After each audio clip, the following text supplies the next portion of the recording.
Going on, man? Oh, we live right now? Yeah, we live. Yo, man. Finally got my DJ set in. I mentioned that last week, but I ain't really deep dive in it. But yeah, I'm trying to get into that DJ shit now, man. You trying to do DJing? Yeah, bro. That's where the money at. So snap! So you're embarking on a new journey here. Pretty much. I mean, I wanted to find something that suited me. You know what I'm saying? Because you already know how track was for me. You know what I'm saying? That was my passion, that was my love, all that good stuff. And with the repetitive injuries and all that shit, couldn't really go down. But so that's when I was just on this weird journey of trying to find what was me. You know what I'm saying? Right. So I brought up comedy, earlier this year. You know what I'm saying? I was considering that, you know what I'm saying? Because I like the creativity part of it, and you know what I'm saying? It was challenging. So, but there was other parts too that I didn't like. I don't like talking in front of a big audience. I don't like, you know what I'm saying? I don't like the repetitiveness. You know what I'm saying? When you have a joke, you have to keep working it. You know what I'm saying? When you do, different sets or whatnot, I just didn't like that aspect of it. So I think DJing is like the perfect fit for me. I mean, it's good because a lot of times people go to college and, a lot of us don't really know what we want to do in college or even outside of college. And it's good that you're finding what your niche is outside of college. But because people, when they don't go to college and they go straight to the workforce, I feel like they have more time to grow up and more time to think about their future. When we're in college, we're just living in the moment. We're just having fun, going to parties and all that good stuff. It's when we get out of college, we start deep digging and searching for what we really want to do. Yeah, that's why I don't like that parents put that kind of pressure on an 18-year-old's head, like, make a decision now, nigga, for the rest of your life. This is what you're going to do. You know what I'm saying? Like, it's like, come on. You know what I'm saying? Because more than often than not, they're going to go to college, get a degree, and then they're going to get a job that has nothing to do with that degree. That's just the reality of it. So it's like, don't build that pressure, put that pressure on that child, because that's what they are. I mean, you illegally an adult, you know what I'm saying, the fuck, but they're still a child. So I mean, I don't think that's fair to place all that responsibility. That what happened with the V-Tech shooter. You know what I'm saying? He pretty much, his parents, Asians, they put a lot of pressure on their kids. So in that situation, I forgot what he wanted to do. But ultimately he wanted to be a writer, author. But the teacher was saying, "Nigga, your shit trash." Then he fucking off his shit and shouted to school. You know what I'm saying?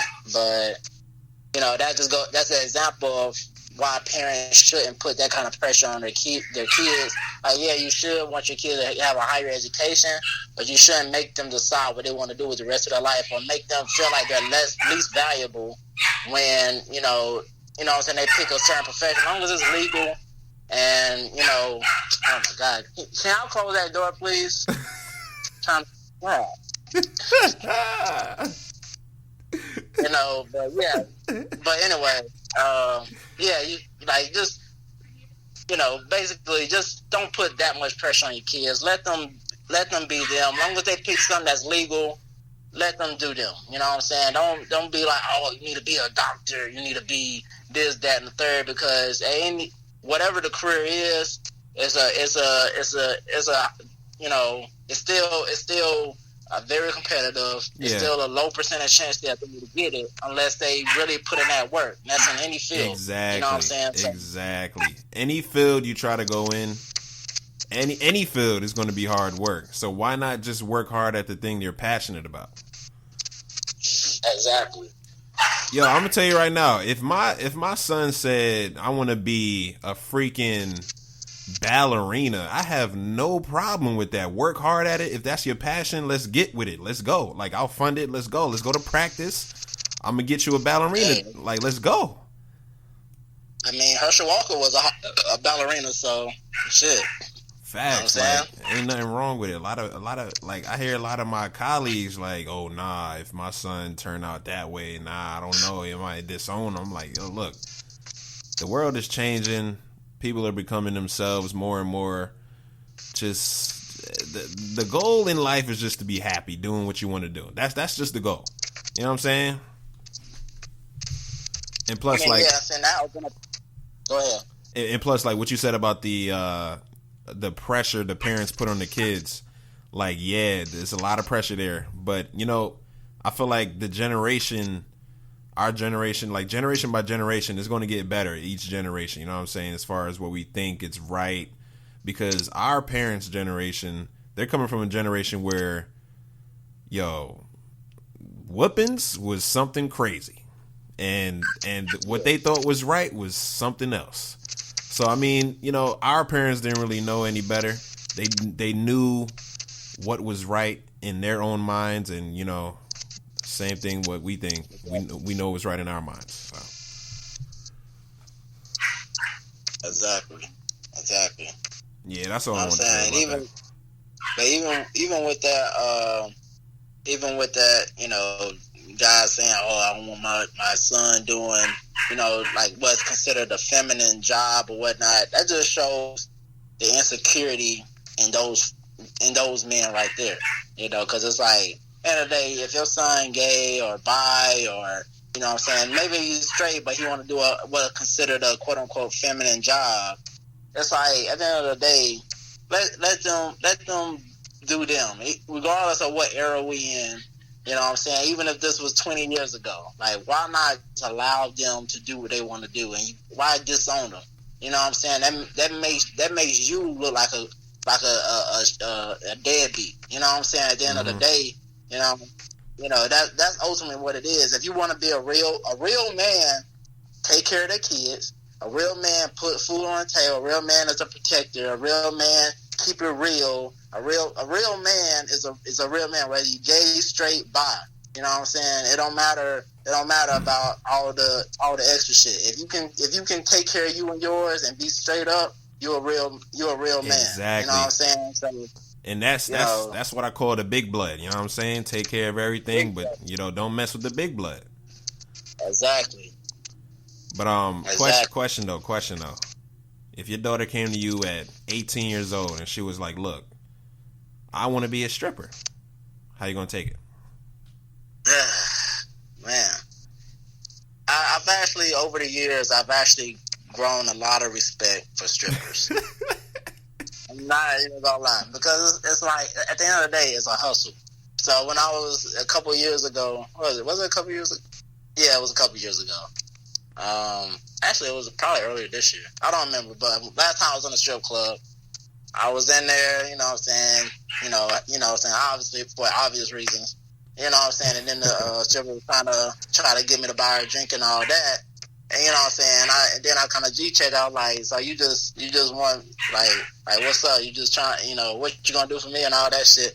You know what I'm saying? And she was just like, you know what I'm saying, just doing my job, you know? So, I respect it, you know what I'm saying? It's a hustle at the end of the day, you know, and it's legal. You know what I'm saying? That just goes back to what I was saying earlier. As long as it's legal, you know what I'm saying? Hey, do what you got to do. I mean, I'm not going to sit there, you know, show up to her job or whatnot, but at the end of the day, if that's how you making bread, then go ahead, you know what I'm saying, do what you got to do. Yo, son, a father showing up at their daughter's strip club showing support. Hey, go ahead, daughter. Go ahead, you got it. You got it, girl. Nah, man. I'd be like, yo, look, your wifey, go ahead, make sure she's all right at the strip club. Just go ahead and show support. I can't go there. It's going to be awkward. Yeah, I can't. Yeah, I wouldn't show up, but I mean, I you know what I'm saying, if she making bread, I can't be mad at her, you know. So I feel like there's certain jobs that are a quick fix just to get to where you need to be at, and I feel like stripping is one of those jobs. You know what I'm saying? Or, you know, I mean, so, do women actually pursue that as a full career? until retirement type. You can't. Hold on, you breaking up, bro. All right, what about now? I can hear you now. But how about now? All right, you still breaking up. That's crazy. It's your Wi-Fi, dog. Is that Wi-Fi down? Nah, my Wi-Fi is good. Oh, yeah, I don't know what's going on. Okay. I can hear you good now. But, Cause I'm up right now. What was I saying? You were talking about firemen and some shit. That's all I heard because he was breaking up. Still kind of breaking up, but. So basically, what I was saying is stripping is just a temporary, quick fix job to get to where you need to be at. I mean, for some people, but some people actually like love it, like just love it. You know what I'm saying? Like, I mean, I can't judge them if that's something they love to do. Like, you know, I'm sure they start out like, okay, I'm gonna pay for school, do this just so I can get through college, whatnot. But then they end up falling in love with it and just, you know what I'm saying? That don't mean they have to be doing the extracurricular off duty, you know what I'm saying? You know, giving the BJs and all the other shit. Like, they ain't got to do all that. They can just they clock in and clock out like everybody else. You know what I'm saying? Like, what's the retirement age for a stripper? You said what? What's the retirement age for a stripper? I mean, shit. When shit gets saggy, shit. I mean, to me, it's time to hang it up when the things hang down. You know what I'm saying? 40 years old. It'll swing low. I don't know. Whenever, like I said, whenever is touching the flow, time to go. You know what I'm saying? Like, that's how I feel about it. This nigga shit. just So spit if it's some 40, bars 50, just now. Yeah, I mean, shit. I mean, I don't know. I mean, there's some badass 50-year-olds out there. I don't know. You said Tootsie Rolls. Especially nowadays. But what? I said there's some badass 50-year-olds out there. I'm about to say, I thought you said some badass Tootsie Rolls out there. I'm like, what? I ain't never heard that shit before. That's some new terminology right there. Oh, yeah, that's something new. Yeah, I mean, at the end of the day, like especially with like, you know, technology and shit now, where you can, you know, get different surgeries done and get this tightened up, that tightened up, and this sucked there and all that. It's like, I mean, no telling. You know what I'm saying? There's really no age limit. I mean, until, like I said, I mean, you're gonna attract somebody. You know, it might not be everybody, but after a certain age, you might still attract somebody. Hey, you know, so hey, I mean, who's to say? When we link up in Houston next year, all of us, we gotta hit the strip club in Houston. I know it's popping over there. Oh, of course. I mean, that's the main reason I was talking about it, because I'm just been hearing different niggas saying Houston was the spot. You said that's the main reason. That's the main reason. Nah, I heard that was the spot. Yeah, that's I feel like that's a huge population as far as the strip club community over there. You know what I mean? Oh yeah. I just go ahead. I was about to ask, like, am I loud and clear to you? Like, do you hear me? Hold on, I still didn't hear you. Still kind of breaking up. That's wild. What about now? How about now? Yeah, I can hear you now, but no telling if it'll break up again. No telling. Got a lot of Drake references in this podcast, man. Right. That's how huge he is. He has his hands on the culture of America. Pause. Nah, no pause. We gonna say it. We gonna say it like grown men. That's how huge he is. He has his hands on Americans' culture. All right. Okay, go ahead. Right, just go ahead. Nah, we ain't gonna do none of that no more. That's old. That's back when we was in high school and maybe a little bit of college. But we grown men and we can say things like that. Why can't we just say pause all in fun? You know what I'm saying? Of course we can. That's the only reason I say it. That's the only reason I do it. It ain't out of like ill intent. You know? Yeah, you're not talking like the that video, the dude that was in the whip, the big blood, the Wendy's dope. Oh Yeah. You know what I'm saying? It ain't disrespectful. Yo, my thing is this, son. Why did he roll the tongue? Why did he roll the tongue? Like, why did he go to the fucking Wendy's, dope? Like, why did he roll the tongue, dog? That's the greatest fucking video. Why was he so aggressive to that? So aggressive. Yeah. So fucking aggressive. Yo, I lost the video. I gotta find that shit, man. Yeah, that shit. I mean, I'm pretty sure you can type that shit up on. Actually, you can type that shit up on YouTube. Yeah. I found that shit like a couple months ago. Like that's like if you need a quick laugh right quick, like that's the video to go to. Yeah, if you had a bad day, you come home from work, just play that video. And that's why I wanted to stay in the entertainment realm, whether it's comedy, music, whatever, because those, whether people, think about it or not, those do, help through tough times. Whether it's music or, funny, laughing, like it helped through tough times. So it's like it's just as important as a doctor, you know what I'm saying? Just in a different sense. Exactly, just as important as a doctor, a psychologist, a teacher, a chef. I tried to think of something else, but I came up with chef. I mean, I only heard half of your list anyway, so I was just gonna let you rock. Dang, it's still breaking up. It's probably that dog over there. He messing up the Wi-Fi, man. First off, don't be talking about my dog, Kyle. You heard that, Kyle? My bad. I took a while you were saying that shot, I took a shot just now. And he was taking a shot as you said that. Yeah, and don't talk about my dog, Kyle. my bad. So I heard you, Chart. I won't talk about your dog again. He's choking on this shot, man. Let him choke it. Whew. Yeah, I'm good. Sipping on him. See, what happened was I tried to respond, but I was taking a shot, so it was just all bad. It went down a bad pipe. Okay, what are you drinking on? That was God telling you to stop talking about my puppy. But what is you didn't answer the question. What are you drinking on? It's called Bacardi Gold. You already know how it goes. Bacardi Gold? Yeah, Bacardi Gold. Oh, you trying to be on that, on what I was on in Vegas. Ew. I was like, well, that shit go down smooth.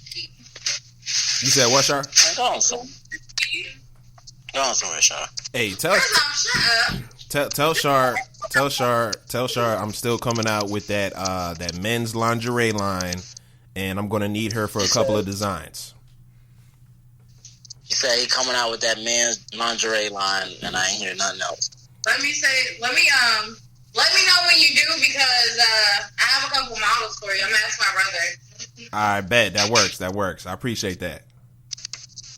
No problem. Always here to support. It's gonna be fire. I believe it. You got some style. I believe it. It's gonna be fire, all right. MJ style. But anyways, nigga. The question is, which MJ? Michael Jackson. Fire in the hair. There you go.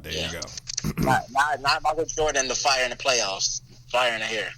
Facts. Michael Jackson. Yes. Let me clarify. Yeah, let's like you said, let's get this podcast started, man. Oh yeah. It's your boy Smoove. I'm here with Petty G. We are your host, and this is the Burg Bros podcast. Beans, creams, potatoes, tomatoes. Beans, creams, potatoes, tomatoes. Beans, creams, potatoes, creams, potatoes. Beans, creams, potatoes, tomatoes. Chicken, turkey, beans, creams, potatoes, tomatoes. Chicken, turkey. You name it.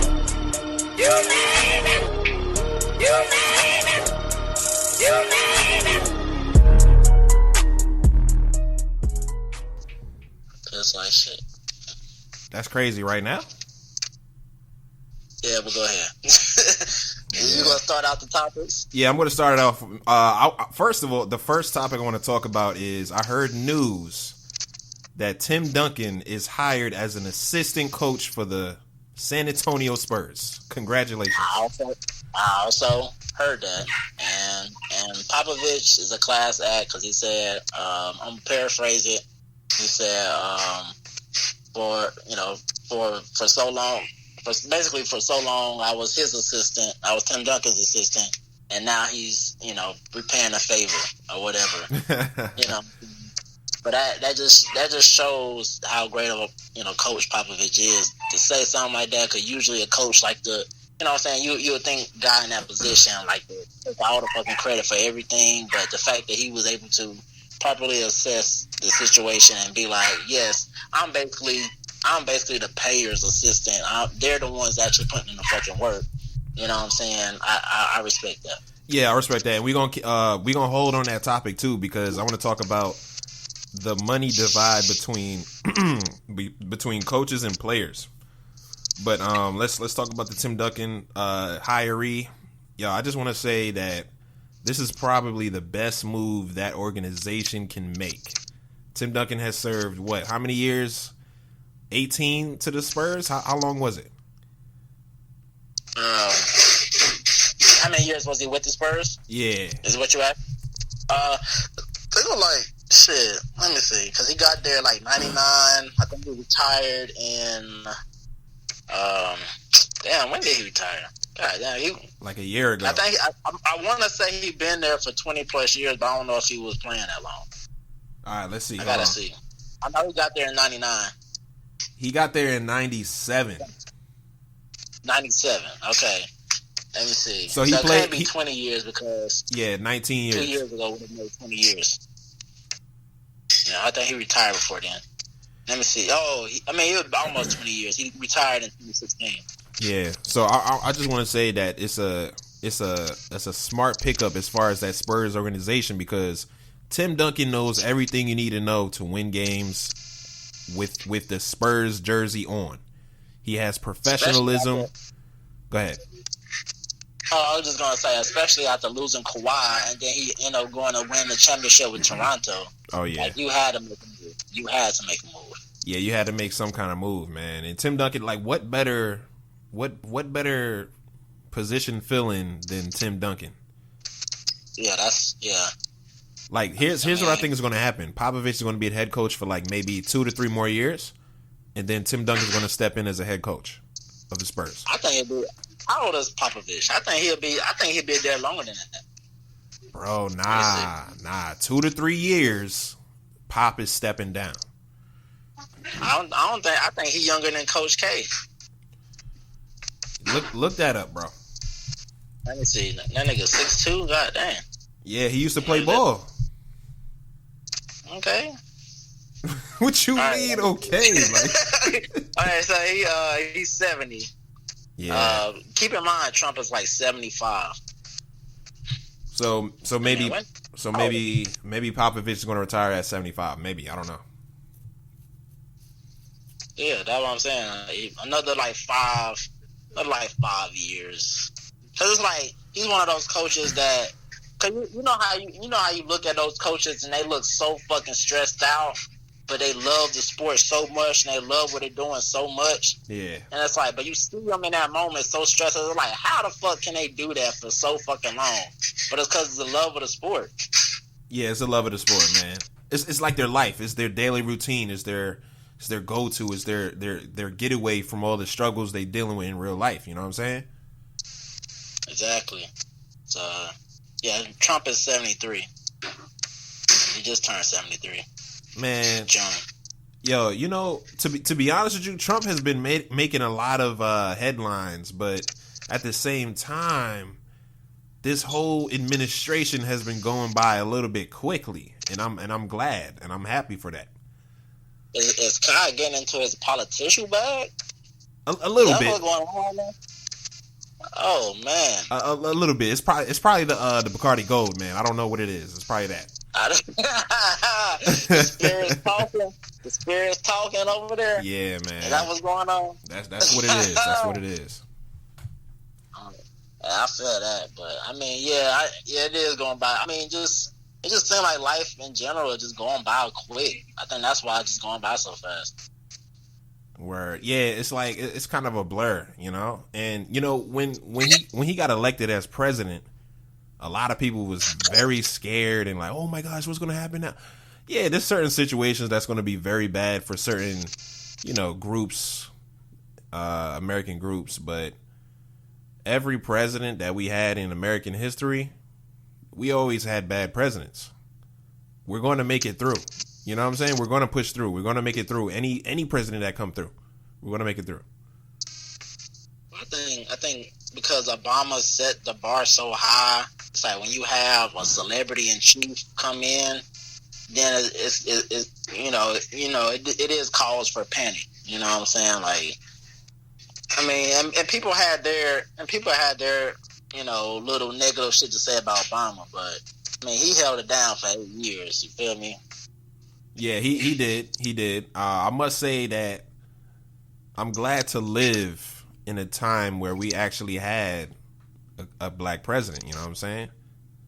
And, oh yeah, and it was during the time of me going to high school and college, so I can always talk about that to my kids, man. Let me correct that. To my kid. I'm having one kid and that's it.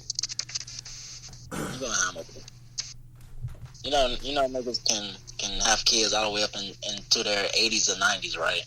Yeah, but you know, I'm not trying to do all of that.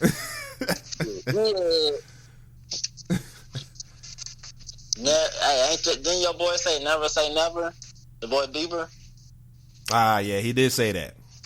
Okay, then. Listen to your boy. Nah, but that's, you know, it's a regular song. It's not one of my favorite songs from him, so. What is it, baby? Is that your favorite song, bro? That was all right. A song that I like is I'm the one, yeah. I'm the one, yeah. I don't know what that is. I don't ever sing that to a grown man. He did that joint with DJ Khaled in him. Okay. Don't ever sing that. Don't ever say that to a grown man. It's all good, man. Okay. It's all good. As long as you're reciting lyrics, you're good. Nah, bro. Nah, I draw the line. I'm tired of this Bieber talk from you, man. Bro, ain't nothing wrong with being a fan of an artist, bro. There's nothing wrong with it.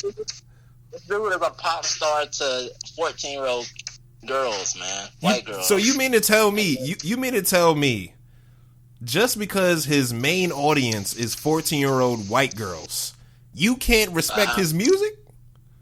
I respect his music. I respect him as a man. I respect his music. I'm just cracking on you, bro. At the end of the day, I'm cracking on you. It has nothing to do with him. It has everything to do with you. He getting his money. Really? And I'm giving him his money. You said what? Nah, never mind. Okay. All right. You lucky your phone over there fucking up. Nah, bro. It's the Wi-Fi is good. The phone is good. What carrier you on? You on Metro PCS or something? Bruh, nobody on that shit you used to be on. I'm on the motherfucking Motorola. I don't fucking sleep on Motorola, bro. I'm sleeping on Motorola, bro. Motorola, you know what I'm saying? They be on that shit. I ain't gonna hate on them. You know what I'm saying?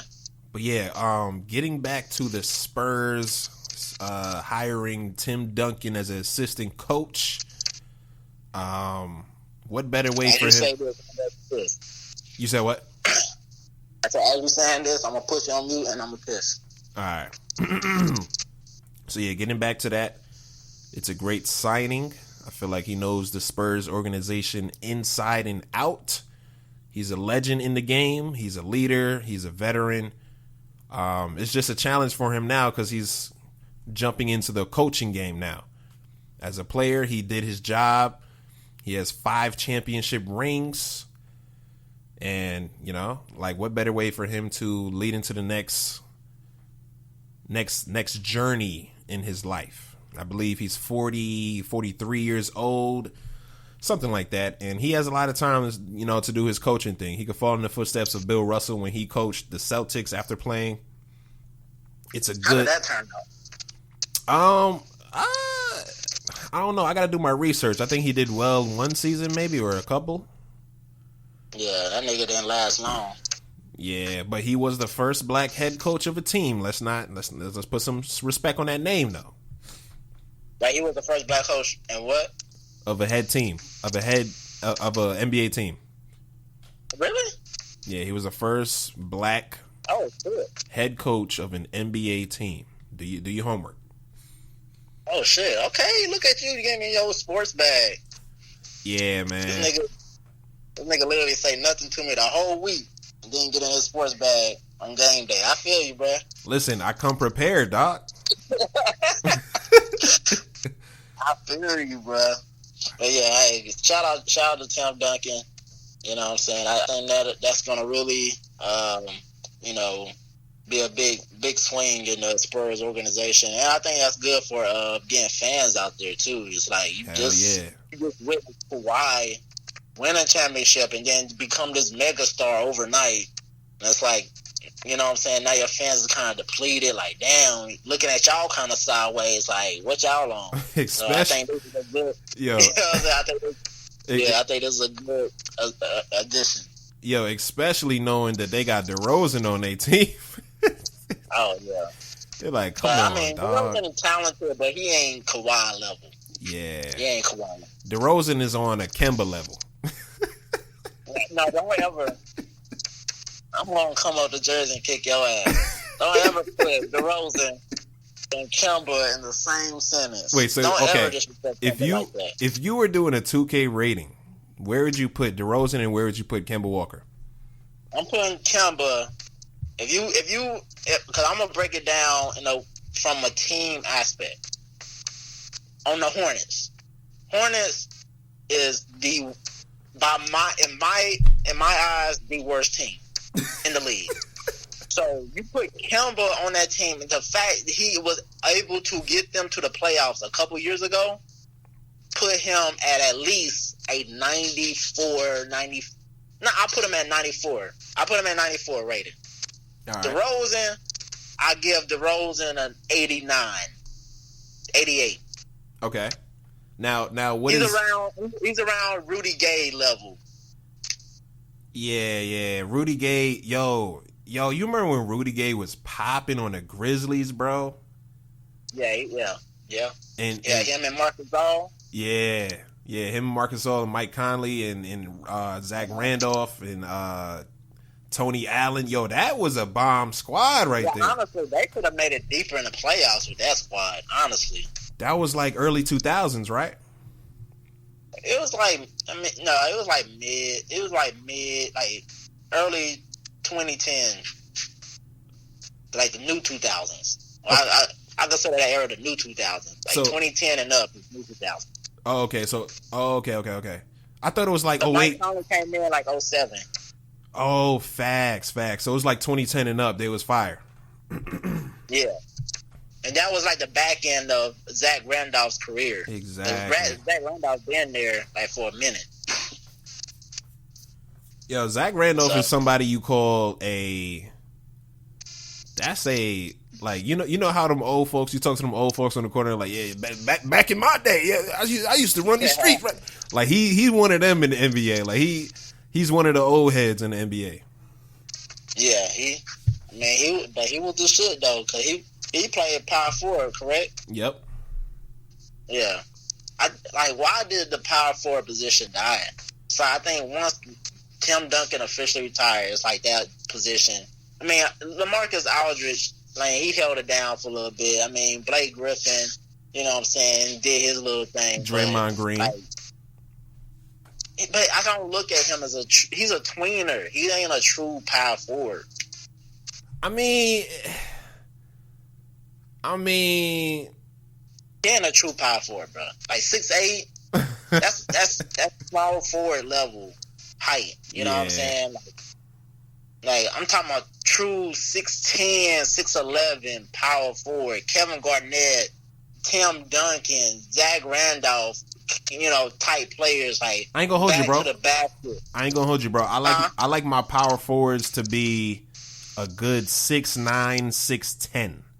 That's where I like my power forwards being at. I think 6'11" is a good max, a good tip, a good stopping place. Yeah, 6'11". I mean, you ain't quite 7 feet. I'm gonna say this, bro. If you 6'11", I'm putting you at the 5, bro. I'm putting you at center. 6'11"? Yeah. I don't like 6'11" at a center. I never did. I think Shaq set such a high bar at 7'1". I think you had to at least be set. In my mind, you had to be at least 7 feet to play center.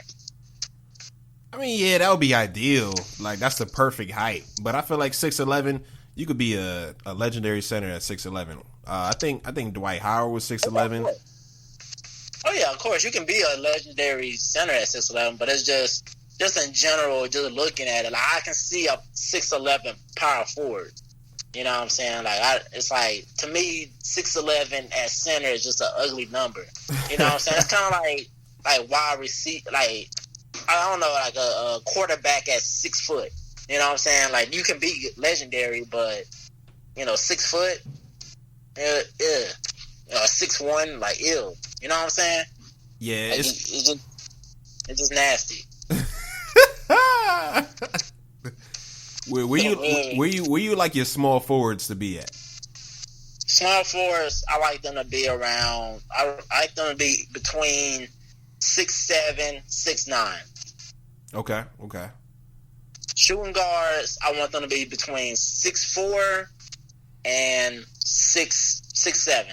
I think that's a good stopping point. My shooting guards, I like them to be. I like a good minimum at 6'3", and I like a maximum of 6'6". I don't like 6'7". Although Klay Thompson is a good 6'7" shooting guard, I just feel like if you're 6'7", you're reaching small forward status.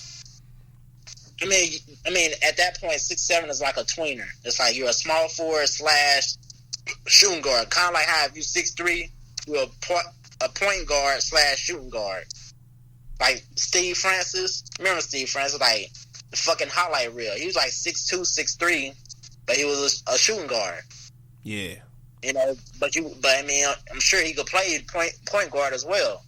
It's like, you know what I'm saying? I'm gonna give my ideal, like the ideal height for each position. Point guard, 6'3". Shooting guard, 6'6". Small forward, 6'8". Power forward, 6'10". Center, 7 feet. Now, let me ask this though. Do you necessarily not like the oversized centers, like 7'4", 5'6"?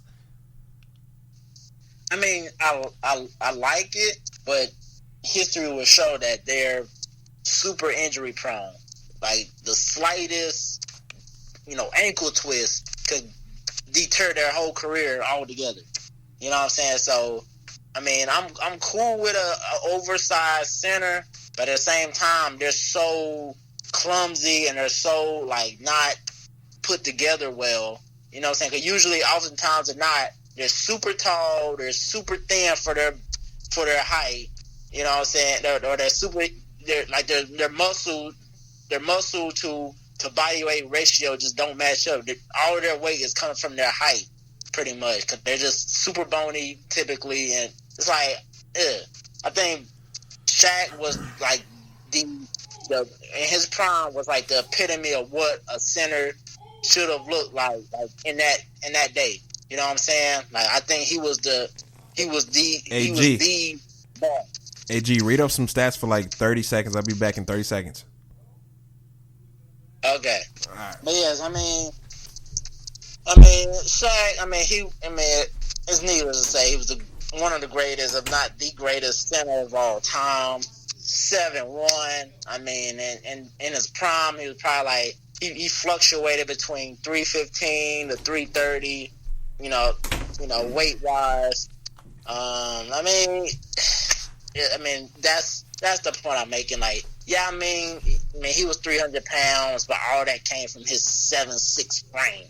Like, that's but look, like, come on. And then he had the smallest little injury, and that just pretty much ended his career. Yeah. You know what I'm saying? And I mean that's just the thing with it. Like, I look at Dirk. I think he's a true power forward. Like, he's 7 feet, but I look at him as a true power forward because of his ability.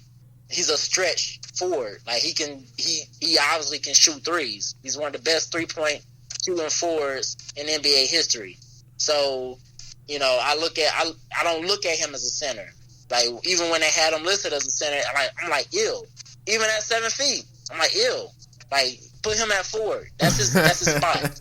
You know what I'm saying? So it's just different for different guys. Like, it depends on your skill set, and it depends on your, you know what I'm saying, your body, your composition. You know what I'm saying? Yeah. And that brings me to Taco Falls. He's doing pretty good in the summer league. I believe he's 7'6". I think so. And he's not. I think they have them measured with the shoes off at 7'2". Oh wow. Okay. Yeah, that's still big, but he's not too skinny. I feel like, you know, a little bit more training. He can be a solid come off the bench kind of player like Boban Marjanovic. He was skinny in college. I don't know if he bulked up now or not, but he was skinny as fucking college. Nah, he wasn't too skinny, bro. He wasn't too skinny. He still has some. He has some solid muscle. You was checking him out? Little bit during that game with him and Zion Williamson, just a little bit. I feel you, bro. I don't know. I ain't see no muscle. But let me see. Let me look at some images. Taco. I put Taco Bell. Goddamn, what's his name? Taco. For real. Like, what is it? It's Taco Falls, man. Taco Fall. Okay. Yeah. Goddamn. And there was another tall guy at center that I feel like was a beast. Okay, he had a little muscle. Okay. I get. Now, early in his career, he was like skinny as fuck. Yeah, he beefed up, man. He got a little muscle. You said what? I said he beefed up. Goddamn, you breaking up like shit right now, bro. I ain't even gonna hold you. All right, what about now? How about now? Because I'm up right now. I can hear you. You just got, once you start talking consistently, then that's when I officially know. All right, my name is Kyrie. I am from Brooklyn, New York. Okay, I can hear you. All right, I don't know that. Okay, so yeah, I mean, go ahead with what you were going to say. Yeah, I was talking about another center that's pretty tall, but he's skinny. He used to play on the Milwaukee Bucks. I forgot his name. Damn, he came off the bench. He was a dark-skinned, tall 7'1" or 7'2" center. He could shoot the three. He's a hustle player at center. Slam dunks, all that good stuff. A rim protector. What's his name, man? He played in the NBA, or he played what? Who are you talking about? He played in the NBA on the Milwaukee Bucks, but he's not there no more. Oh, Milwaukee Bucks, and you said how tall was he? Like 7'1" or 7'2". How long ago was that? Maybe a couple of years. Okay. He wasn't a starter. He came was off the Lopez? bench. Nah, it wasn't Lopez. He was a dark-skinned center, bro. Oh, you're talking about Hibbert. No, not Hibbert. Damn. Milwaukee Bucks. Nobody checking for Milwaukee like that a couple years ago. I mean, Giannis was still there a couple of years ago, so. Who wasn't Giannis now? Dang, what's his name, dog? Let me see. I'm putting in Bucks 2016 roster. Yeah, put that in and put 2017 roster in there too. Let me see. Alrighty. It's not Copeland. Not Copeland. Nope. It's small forward. Okay. Damn. Roberts? Nah. Look at 2017. Is it Okay, look for a dark skinned center that was like 7'1", 7'2", or something like that. So that nigga was there like for one season or some shit. I think he was there for Roy 2. Hibbert did play for the Bucks though. Bro, Are you talking about Spencer Hawes? Nah. No, he really 6'10". That's what they say. You talking about Plumlee? Nah, I said a dark skinned center, dog. Oh shit! I didn't hear that because the shit is blanking out. All right, okay. That's funny though. I think the Pellis white boy. That's crazy. Okay, Don Maker, he a black motherfucker. Don Maker, there you go. I feel like he was like if he was on the right team and with the right coach, I feel like he could be a starting center.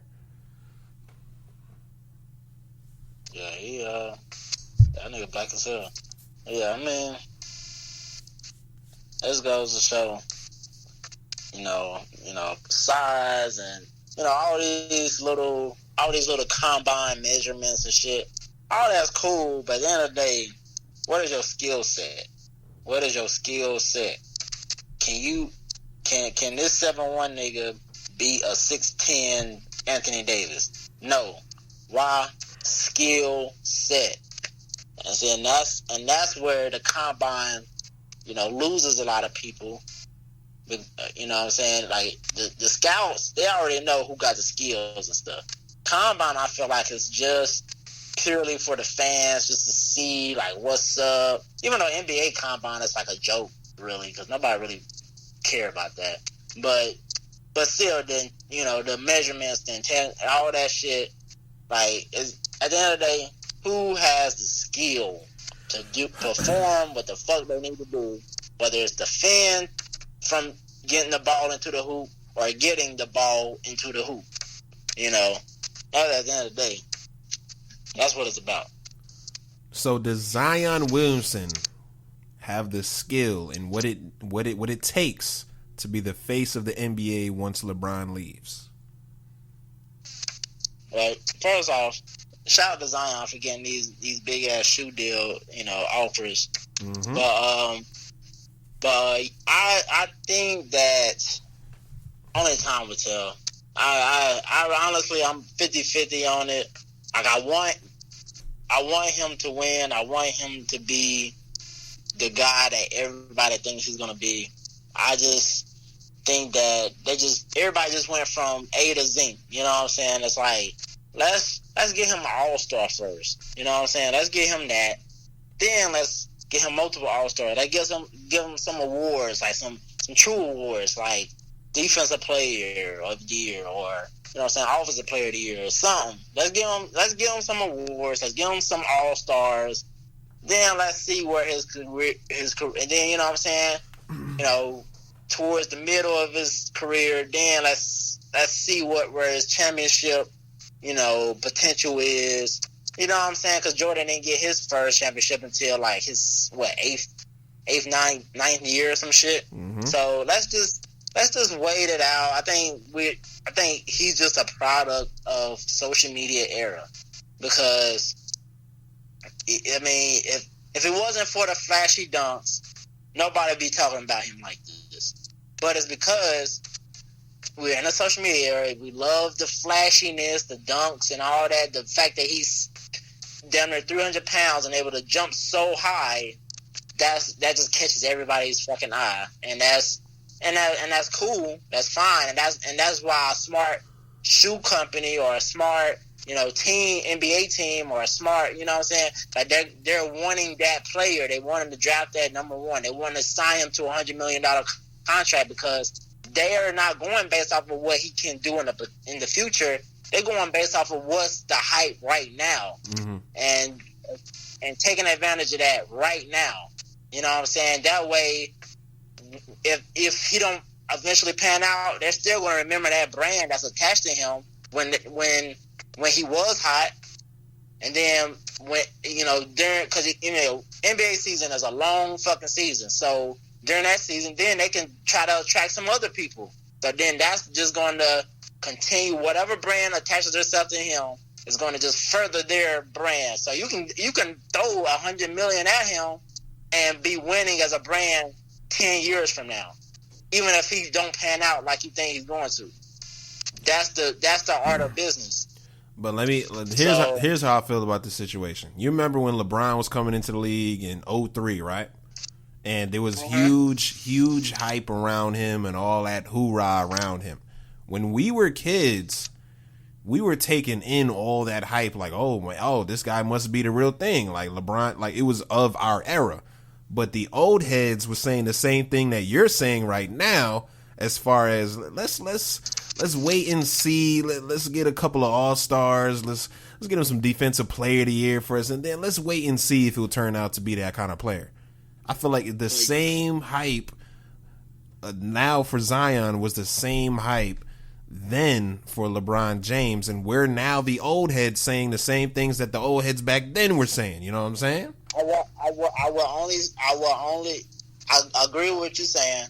I will only combat that with the fact that LeBron, just imagine LeBron in this era now, how crazy, because think about it, LeBron, even though, Zion is only a year removed from high school, LeBron was straight out of high school and was running shit for, he was on magazines and shit for 3 years prior to getting to the NBA.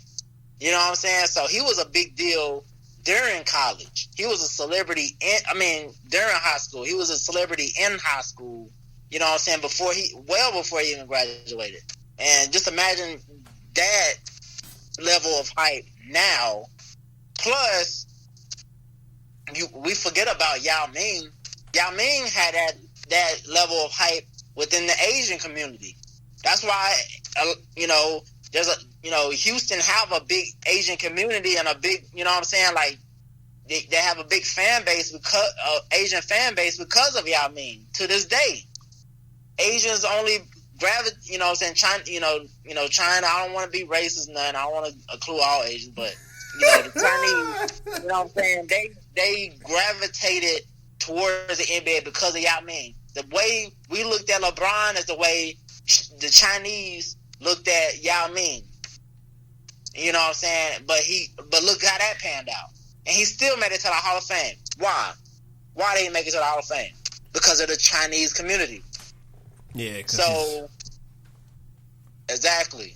So that's what I'm saying. Like, that's why you have to wait and see, because for every LeBron, there's a Yao Ming. You know what I'm saying? There's players that get all this hype and then don't really pan out. Dwight Howard had didn't have a LeBron level of hype, but he had a lot of hype coming out of high school. I mean, he had a good career. He had a good solid career, and that's where I see Zion's career going until he proves otherwise. And I hope he proves me wrong. I hope he exceeds my expectations, but I think he can have a solid career without him being this greatest basketball in NBA history. I think that's just like, you know what I'm saying? Yeah, I feel what you're saying. It's just fun to see that we're now reaching to the point where we're the old heads talking about these young kids coming out of college early, man. It's fun. It's a fun experience, Yeah, it is. I mean, that's just just the beautiful thing about, generations. That's why I never understand those dudes, those 40-year-old niggas who always look back, like back in my day, they'd be at the motherfucking football game. Oh, he did his thing, but back in my day, I would have motherfucking, like, nigga, sit your ass down. You know what I'm saying? Like, sit your 40 drinking drunk ass down.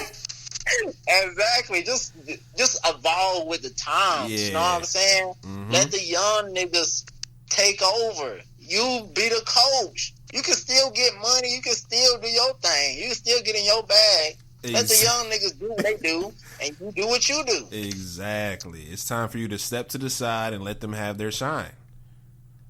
That's all you need to do. That's all you need to do. And that reminds me, if you think about it, being a coach, your position is on the hot seat way more often than being a player in the league. Oh yeah, of course. That's why you gotta give it up to guys like Coach K, Coach Pop, Phil Jackson back when he was coaching. Mm-hmm. You know what I'm saying? Like you got to give it up to those guys. Pat Riley. You said what? Pat Riley. Pat Riley, Roy Williams. A bunch of different Hall of Fame coaches. Got to give it up to those guys because they, you know what I'm saying. Even what's his name, Pitino for Penn State. Yeah. Even though that was a whole sad situation, but outside, strictly just thinking about the sport. You know what I'm saying? Certain coaches put their program on the map. Like before Coach K got to Duke was like nobody, and then Coach K put them on the map. You know what I'm saying? Mm-hmm. Or Pitino. Before Pitino got there to Penn State, there was nobodies until Pitino got there and put them on the map. You know what I'm saying? You got to give it up for those coaches that's able to, so powerful to come in and put their teams on the map. And actually, Colin Cowherd, he actually made a great point about the whole, Alabama-Clemson rivalry, that's been going on for the past few years. Yeah. Like Nick Saban, pretty much recruits the top class every year. And he's only 14-10 in bowl games. Wait, 14-10? He's 14-10 in bowl games. And he recruits the top class damn near every year for the past, 10 years or whatnot? Wow. He's only 14-10. Yo, yeah, that's wild. That's wild. Exactly. That's why I give a lot of credit to Dabo Swinney, because I was literally there on their campus before they was pop, literally the year that they officially popped and became this whole college dynasty. I could feel it in the atmosphere there.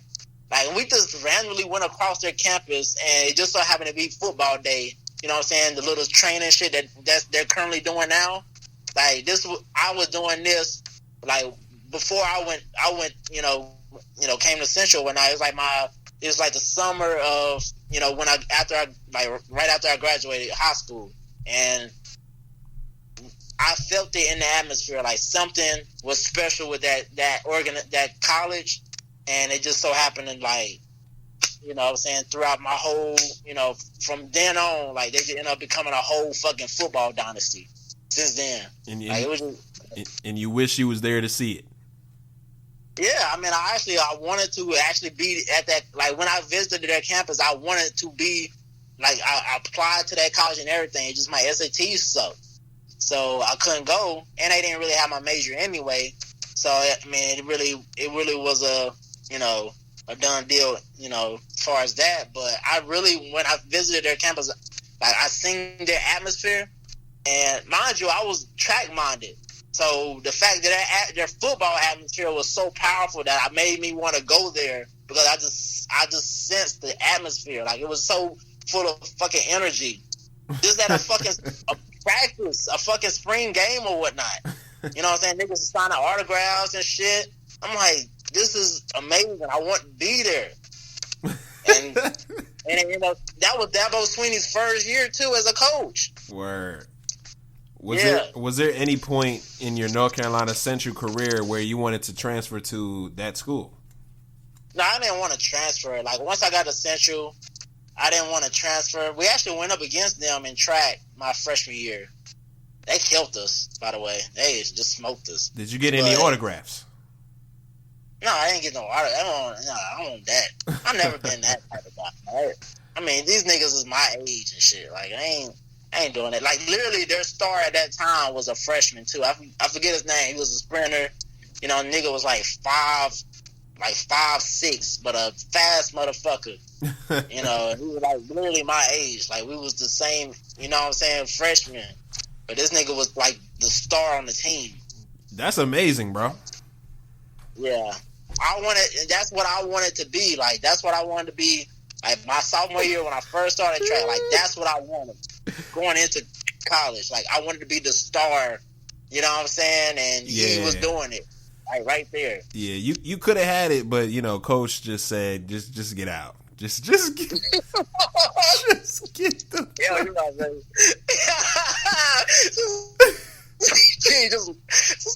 You good? Just go, man.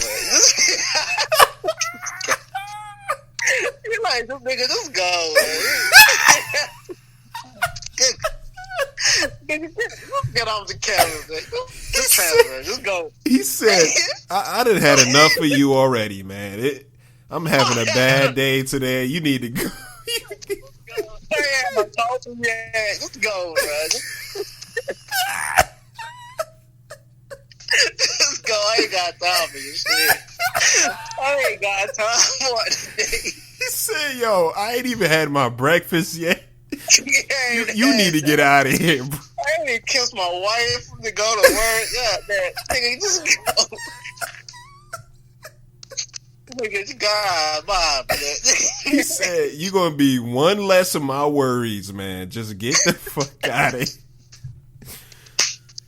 Yo, son. The funny part is, it was all because I didn't go to study hall. Yo, when I tell you something, I'm crying right now. That nigga said, "Just go." I had the whole lie built up in my mind too. He said, as soon as he see me, he said, "Just go." Just get that. I'm like, damn, nigga. He said, "Give me back. Let me lie. Give me back the NCCU gear and just get out of here, bro." Oh Lord. Oh my goodness. Jesus Christ, man, I'm trying to call this nigga. He on the line? He ain't picking up. He on the air? No, man. Nah, he not. He ain't pick up. Hold on. I mean, that's all good. We gonna wait till he pick up. Hold on. Oh, man. Well, yeah. Yo, I literally just cried. How you feel about that Tyreek Hill shit, though? It's kind of. You feel like he could have been suspended? So this is a tough one here. So, all the other players that have gotten suspended for extracurricular activities outside of the sport, if they were served as an example, I feel like he should have been served as an example as well. The NFL got to decide, like, what side are you going to choose? Are you going to choose the side of, well, he didn't do anything that broke the NFL rules, so we're still going to let him play NFL? Or are you going to choose the side of morality?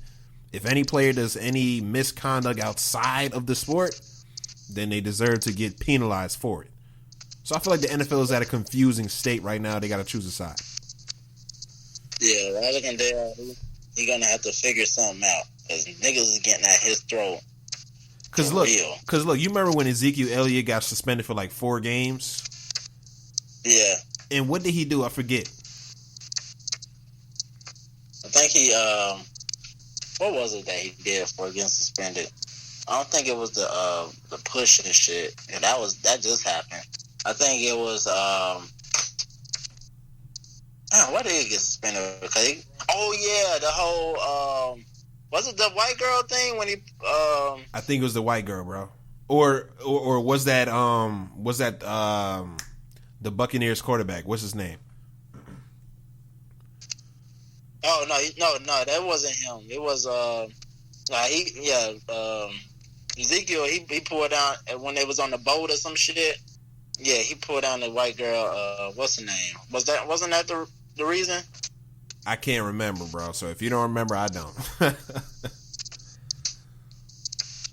yeah, that's all I'm saying. Like, if Ezekiel got suspended for that, like, come on, you got to keep the same energy. Like, which side are you choosing here, NFL? Yeah, I mean, Roger Goodell, he got his work cut out for him. I think that's a tough job. Whether people like to view it as a tough job or not, but being a commissioner of any league, especially NFL or NBA, that's tough. Yeah. But see, the difference with NBA and NFL, in NBA, I feel like it's easier because it's straight.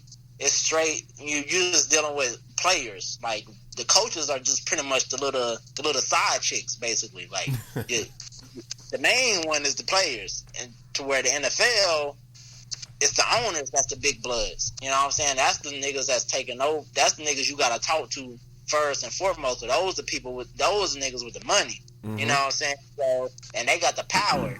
To where you got a 53-man roster.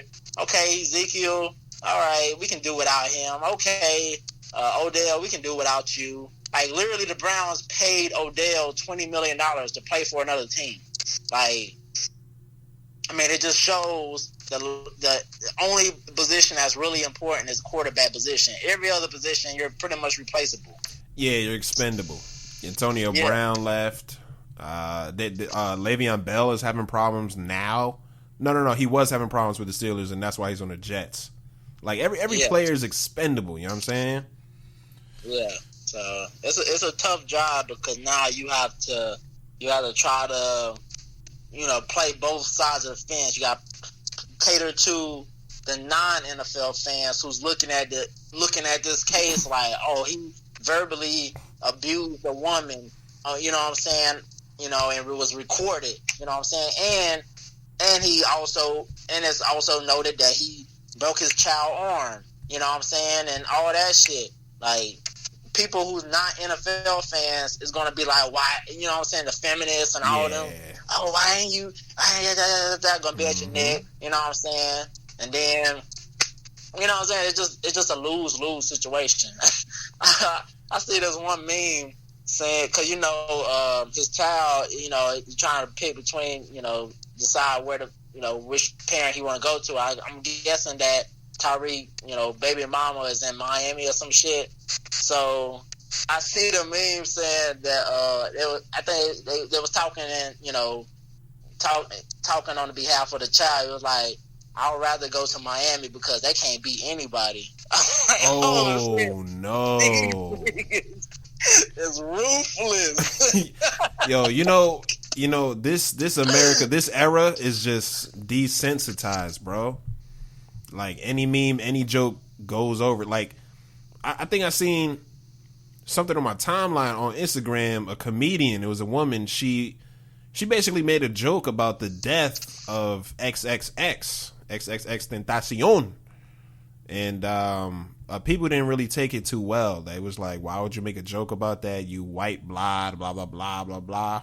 Her response was, I'm a comedian, I can make jokes, and plus I'm not white, I'm actually Middle Eastern. So I mean, like, I feel like it was too fresh to joke about someone's death in that manner. Even if it was a lot of years ago, it's kind of hard to joke about somebody's death. Like, I would just not touch that if I was a comedian. Yeah, you can't joke us. It's one thing to joke about people who's alive and you know what I'm saying, and going through their shit. But when it come to death, like, you know what I'm saying, that's a whole nother thing. That's something you got. I would stay away from. You know what I'm saying?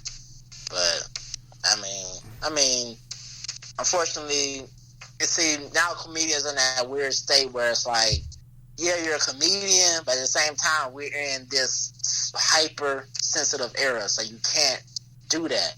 You know what I'm saying? It's not the 90s, it's not the early 2000s. You can't do this anymore.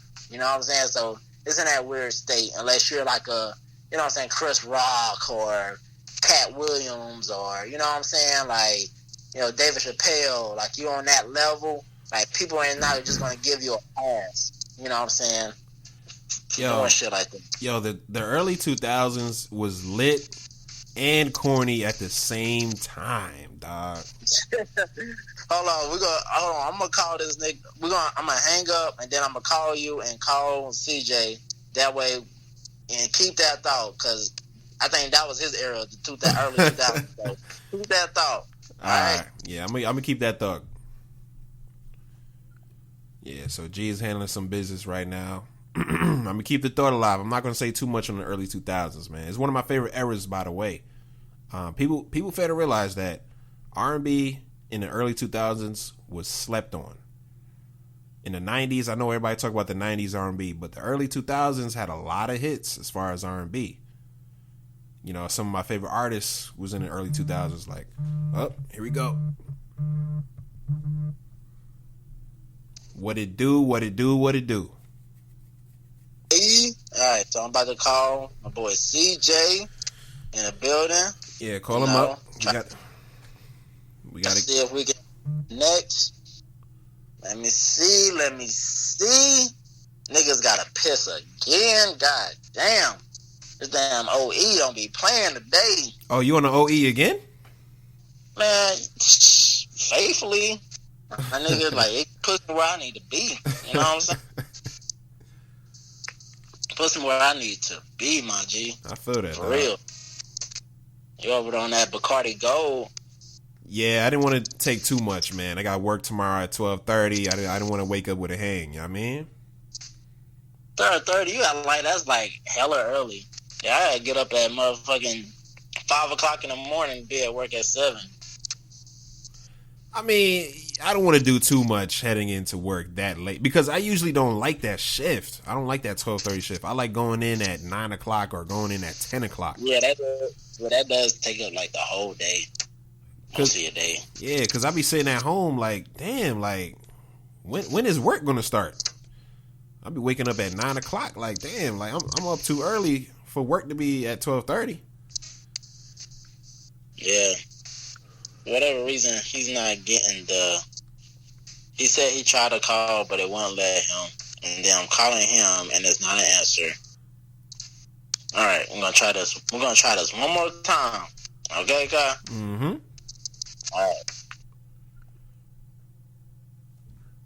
Cause I need a one dance, got an Hennessy in my hand. Yo. Yeah. So you're saying down mid shift basically. It's a shit shift. Oh hell yeah. It's the worst shift in the world if you think about it. Because you're up early knowing you have work and you're just bracing yourself to go into work. You're not really doing anything productive unless you're a highly productive person. But that mid shift, it's like it's directly in the middle of the day. So that whole 24 hours, if you think about it, is about that work shift. Yeah. That sucks. And what time you usually get off? Like 8:30. But if there's a customer in there we need to help, and they're staying past the time we close, we're gonna have to help them until they leave. There's some nights I left at 9 o'clock. There's some nights I left at 9:30. It got real bad.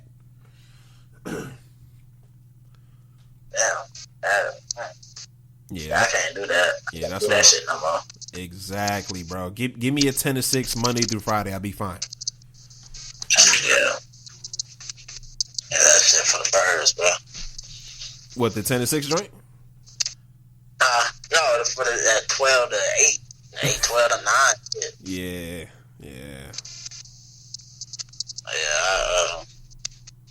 Damn, you read that article, that GQ article, Odell? Nah, I didn't read it. What's up? Yeah, it was basically, man, I ain't read it. I just pretty much, cause the guy, he came on what's his name? Let me see, Mark Anthony Green. He pretty much came on ESPN. He was on different shows like Colin Cowherd and motherfucking I think he was on Shannon. No, he wasn't on there. He was on damn, what's the bird name from he played for the fucking Bills. Damn, I forget his name quick. Anyways, but yeah, he was pretty much, interview, was talking to Odell about, you know what I'm saying, the trade, how he felt about the trade, feeling about, just football in general, how, his life and all that. Is he happy and all that? And, he was, Odell was just pretty much saying, like, damn, man, yeah, like, there was a point in time, like, a couple years back where, I asked my mom, if I was to quit right now, would she still but she still, support me and, all that shit. Like, he was, like, seriously, contemplating quitting football. Like, that's how bad it got with the Giants. Damn. And, yeah. He was just talking about that, because, apparently he's, like, super talented in not only just football, but, basketball, golf, what was the other sport? Baseball. Dancing. So dancing.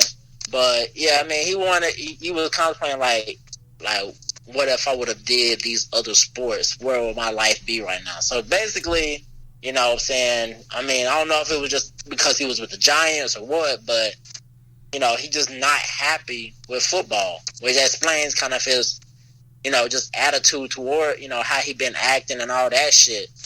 And, it's like, that's where that's pretty much what I was talking about earlier, like, just finding that love for something, that career, like, that make you feel worth something. And I think he ultimately just let people just get in his head. He was just caring about what everybody thought. You know what I'm saying? As opposed to just playing a sport he loved, he just got wrapped up in the whole, glamour and glitz and glamour. You know what I'm saying?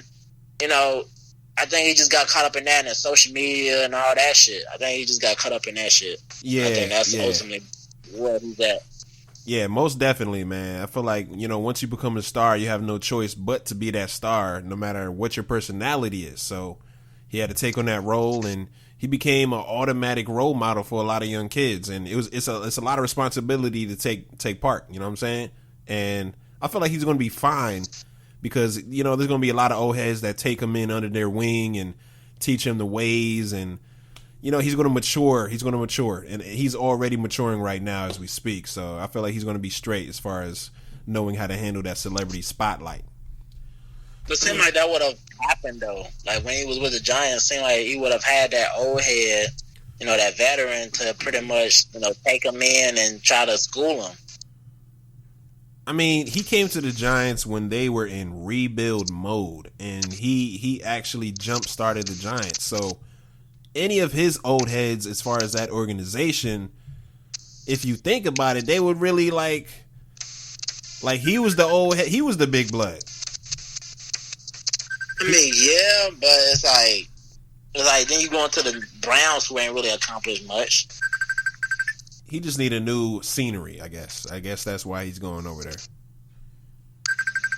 And he's playing with his best friend Jarvis Landry. It's a good fit for him. Yeah, I feel that. It looked like CJ in the Boondocks. Yeah, he hold on. Oh shit, that's what's going on. Hold on. Wavy chips or Lay's potato chips? You said what? The wavy chips or the Lay's potato chips, the thin joints? Oh, Lay's the thin ones all day, man. Thin ones all day. I like the wavy joints. The Ruffles. Really? I don't like them as much. I like them with the dip. Yo, I like them with the dip. Yo, who? It's some celebrity that said you got too much dip on your chip. Who is that?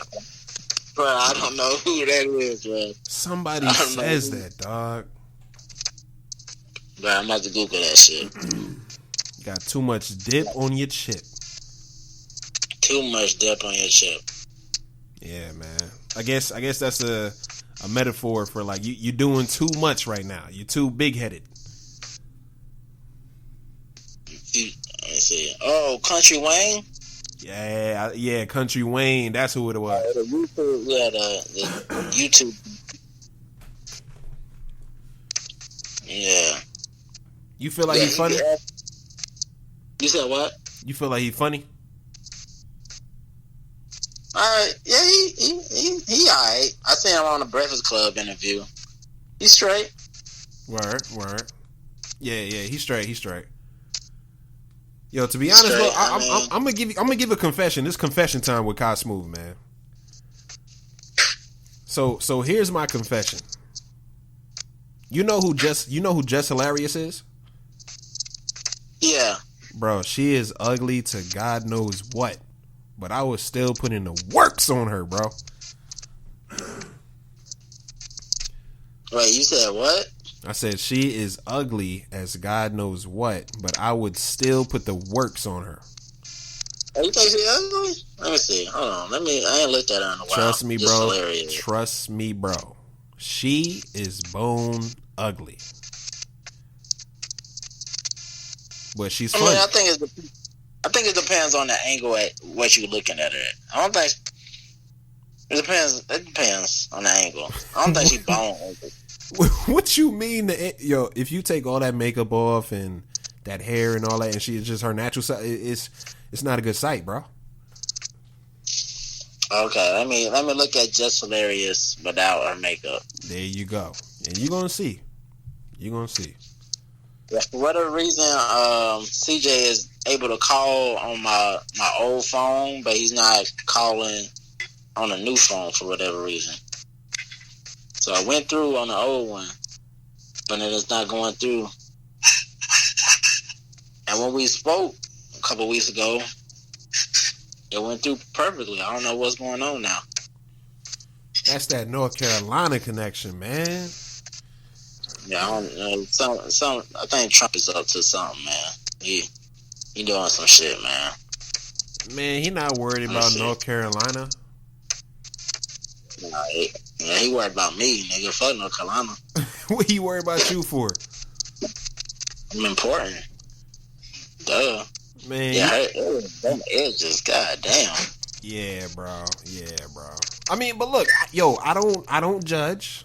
I don't judge. You judge. You just judge. But here's what I'm here to say. I'm here to say that her personality and body beats all of that. Like, I'll take it. Like, with that face, I'll take it. Your personality is funny. I feel like you're a cool person, even though I don't really know her. I don't know her at all. I haven't had any conversation with her. I just feel like she would be a cool person if we were to meet. You know what I'm saying? I feel that. And yeah, we're gonna do this for the third time. We're gonna try this for the second time. All right, I don't know what's going on. We're gonna third time.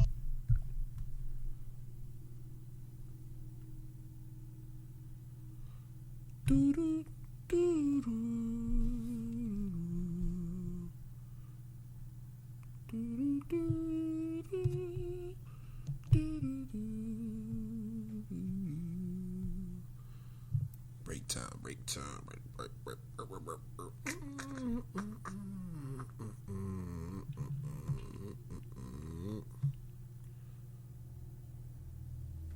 I'm playing 8-ball right now, or is it 9-ball? One of my friends. Just a little commercial break.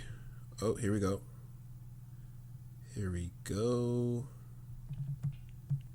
Mm-hmm.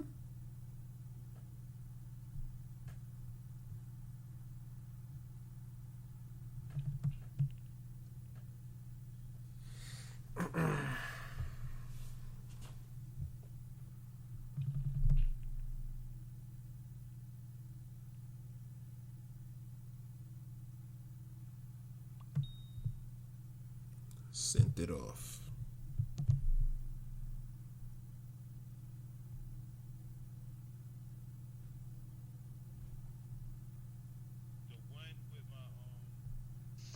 It's two pictures. Hello? It's me. Can you hear me? Okay, we're good now. We are back. We are back. Okay, we're good now. Good. Hey, nobody touch any buttons. Hey, what's up, CJ? How you doing, man? Hey, what's going on, Curry? How's it going? I'm doing all right, man. I'm over here. I'm living, working and living. Great. Man, thank you guys for bringing me into the podcast fold. You know? Yeah, no doubt, man. We've been meaning to get you on here. I see you got a lot of stuff to talk about. the first thing we want to do, just give the people a mini bio. It could be short, it could be long. It's up to you. Just give them a little mini bio. Okay. First off, my name is Crovotus Sherman Johnson. Ex-military paratrooper, loving father and husband. I moved to Charlotte, let's say 2013, so I've been here almost 7 years. Just a life enthusiast and a student of knowledge and wisdom, you know. So that's pretty much what I'm bringing to the table. Got a bunch of ideas and try to make those things come to fruition. And just glad to be in touch with some young guys doing something a little different than the norm, and actually just on their own journey to break new ground and bring some people along with them, you know. So thank you guys. Yeah, man, no problem, man, no doubt. Thank you. So, I heard you mention, military paratrooper. Yeah. How was that? How was that experience for you? That whole experience.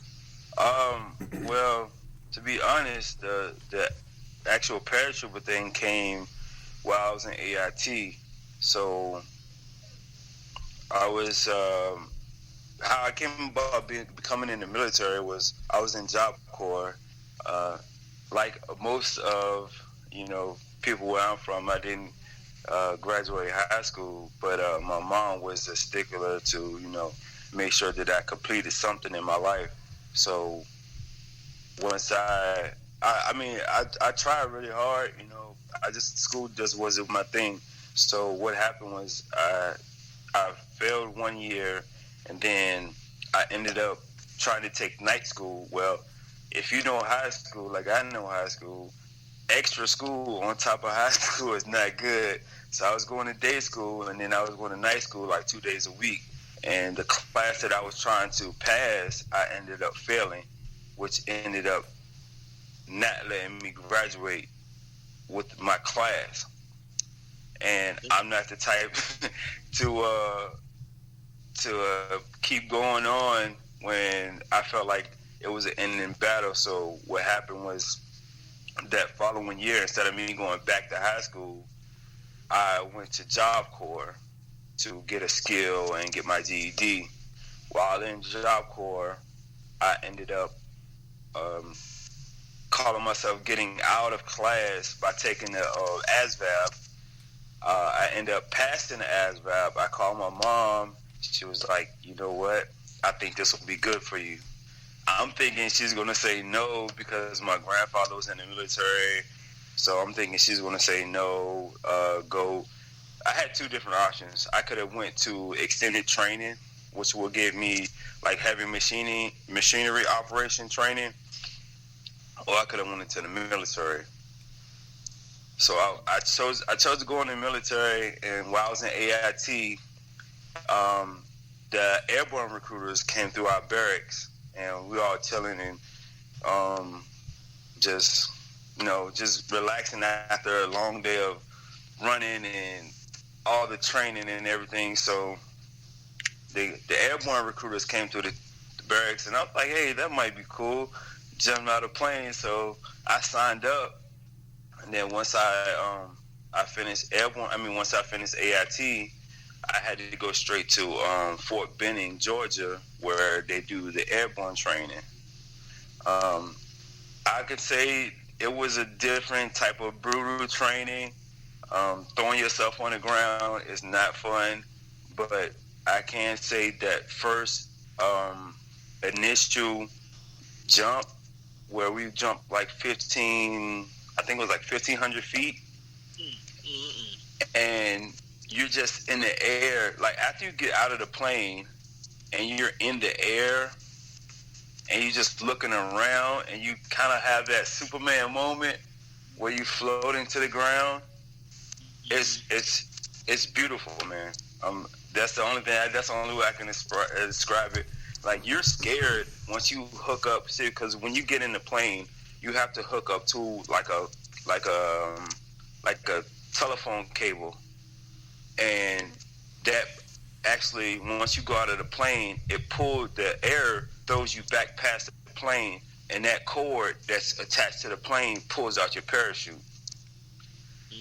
Word. So we're going, and I'm shaking because I'm actually afraid of heights. Before I attempted to jump out of planes, but that training kind of helped me get over my fear of heights. Word. So I got out of the plane, my parachute open. I'm thanking God for letting me float to the ground, and then I get to realize where I am in the air, feet dangling. I'm looking up at my parachute, and it's wide open. I'm seeing people float past me and float around me, and then I start realizing my training. Like, if I allow someone to get right below me, they could steer my air, my chute could collapse. So you have to pull the risers to the left or the right to get out from under or over top of someone that may be beneath you, below you, or beside you. So, I mean, I really didn't realize like how much was going on while I was in the air till you started describing it. But it was definitely a deep, eye-opening experience, and I can't say that I regret any of my experiences thus far. Word. So you said you was scared of heights, but then you said like doing that grabbed your attention. So how did that happen? Like, I mean, when I guess that whole "be all you can be" commercial played in the background. Like, they don't do that now, but like when I was growing up, there was all those Uncle Sam commercials on, join the army, be all you can be. So when the guy came around and was actually trying to get people to sign up to be airborne, it was telling us about how much more money we would make, and the different forts that will open up for us because you're airborne. So like airborne personnel get to go to different forts, and some of them are only airborne personnel forts. So basically, that whole genre or selective group get to go to different places because when you're airborne, you're supposed to be a fast, ready deployment group. So if there's something that happens, they're going to airlift the people that are airborne, drop all their equipment and everything on whatever continent. So those guys are the quote-unquote elite. So I felt like I was becoming the quote-unquote elite group of the Army, and little did I know, I put myself in a box because my MOS plus the fact that I was airborne limited the amount of different forts that I could go to. And I didn't know that, and the recruiter didn't tell me that, so I ended up spending my whole career at Fort Bragg. Oh. But I had set up to go to Italy because that was one of the places that I wanted to go. Italy, and it was Italy and Germany were the two selections that they put down on the paper where I could go. But I ended up spending my whole career with my whole first term at Fort Bragg. My mom was in Germany for a little bit. She was part of the Army. I was born on Fort Campbell, Tennessee. Oh, okay. Yeah. So I never been there. That was my first time on a plane, and then a couple of weeks ago was my second time on a plane. Oh yeah. I remember that. I hope your trip went well. It was a while. It was a wild trip. I bet. Yeah. Yeah, man. So, Kai, you got any questions? So yeah, how old were you during this first initiation process? Were you 18, 19? Well, when I went into Job Corps, I was 18. So that was another reason why I didn't want to go back to high school, because I was like, do I really want to be 19 in high school again after everybody that I progressed through high school with has graduated, and I'm the only one still lingering around. Right. So I didn't want to be that person that's all, how high school is, real age driven. So once you become that age where you are supposed to be graduate, you're supposed to have graduated the year before. Everybody's looking at you, even though you're like 1 year older than everybody else there, as the old guy, quote unquote. So yeah. I didn't want to be the old guy in high school, so I went to Job Corps. But so let me ask this question. Like, as far as the military, the army, all that, is there any hazing that goes on at all? Oh, definitely. Word. Definitely. So, well, they pretty much have dialed back the amount of hazing that not the recruiters, but the drill sergeants can do. Now, my first day, it was crazy because they give us this big duffel bag to put all of our clothes in, but you're not going to wear any of that clothing. Word. For the first like 3 weeks. So all of that stuff stays in a bag, but what they don't tell you is you should pack light, because when we first got off the what they call it, the cattle truck. So basically it's like a hollowed out truck trailer for cattle. They put us all in there, and there's one drill sergeant in there, and he was telling everybody, don't look at him, trying to give that whole fear factor. So, like, they're making the boot camp as hard as they can be, and they're like, oh, put your, they're all yelling, so, like, put your face in the bag. So you have this duffel bag. If you ever seen one of those, it's maybe about 2 feet tall, and it's stuffed with all the clothes that you brung that you shouldn't have brung. And you don't notice until you get on the kettle truck, because while you waiting for your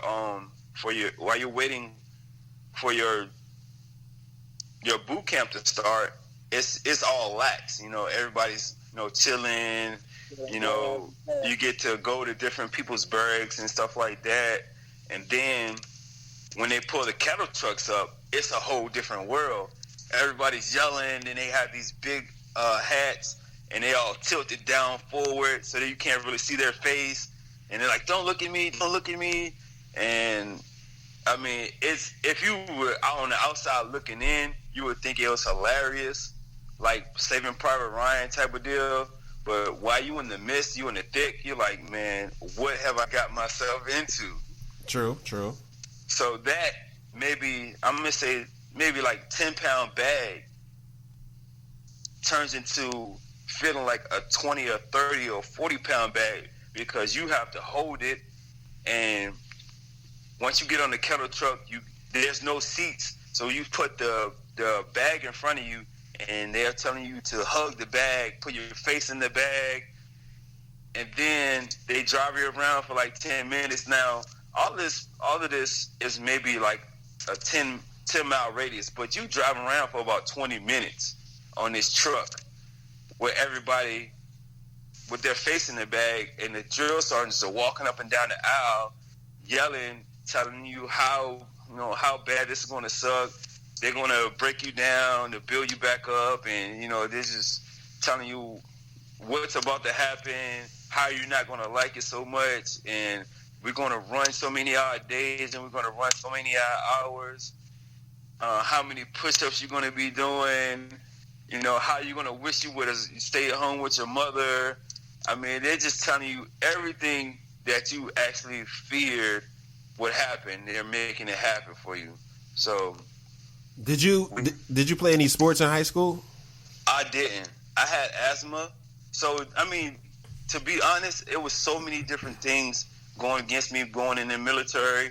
But, like with anything, if you set your mind on becoming more or becoming different or elevating your life status, it's going to happen for you.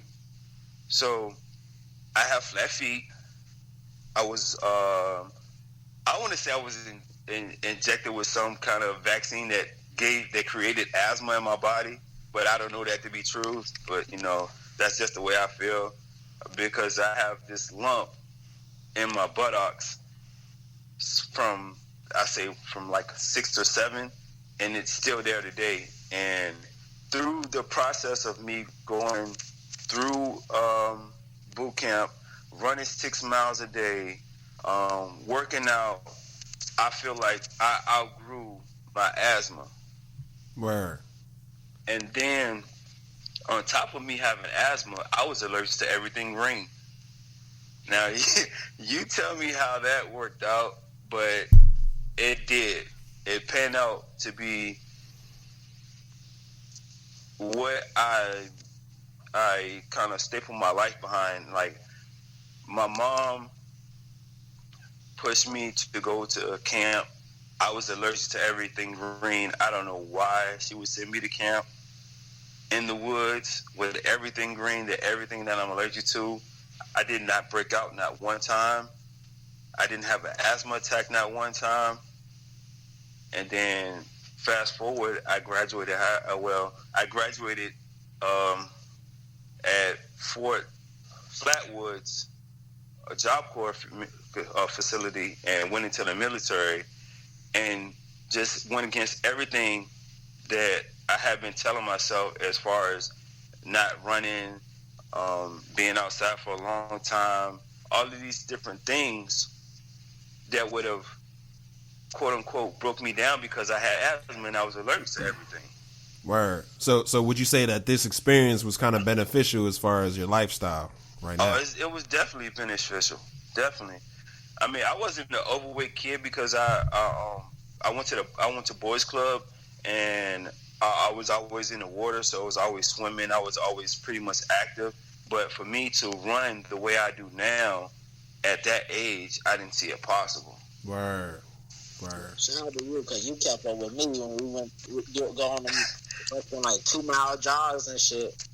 Yeah. I mean, that was just me. Like, I can't, let myself get too far in the rear, So when I was in the gym and I seen you running up and down, I was just like, man, I want to get back like that, So when outside, I was like, man, hey, look, that's when I introduced myself, is because, like, when you see someone that's either have the health or have the financials or something that you strive to get, it behooves you to at least make an initial contact to see if that person's open to help you, Like they say, closed mouths don't get fed, and if you don't make it a thing for you to keep on to continuously elevate yourself, you're going to digress. You're going to revert back to a smaller version of yourself, and that's basically where I'm always trying to keep pushing forward, because now I have a son and I'm having another son, so it's even definitely more imminent that I keep myself up. So when they look to me as, I'm going to say, their in-house superhero, that they don't see somebody weak, somebody that's, mundane, somebody that just, just passing time, and yeah. they won't pattern themselves behind that. Now, CJ, when you first, made that approach. I had just got back from that run. Yeah. So when you said, you trying to run again? Fuck. I was thinking about like, fuck. Yeah, man. Let's go ahead, man. Yeah. So it's safe to say my initial meeting with you was testing your limits already, and we didn't even know each other.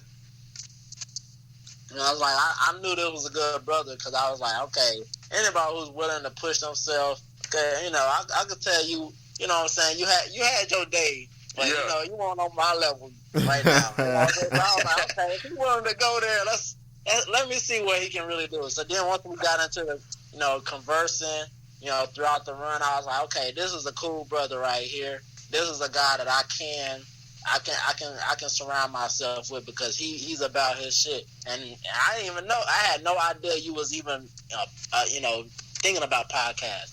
Yeah. I was like, oh shit, I do a podcast. So when you brought up that, I was like, ah man. So there was just a whole nother connection on a whole nother level. So I focused that. Now, would you guys rather run like on a track or outside on a trail or like on a treadmill as far as your miles? Trail. Yeah, definitely trail, because treadmill is kind of like once you take those first couple of steps, you're like, man, I'm doing this over and over again. Yeah. It's like when you get out in nature, you get a whole different feel. You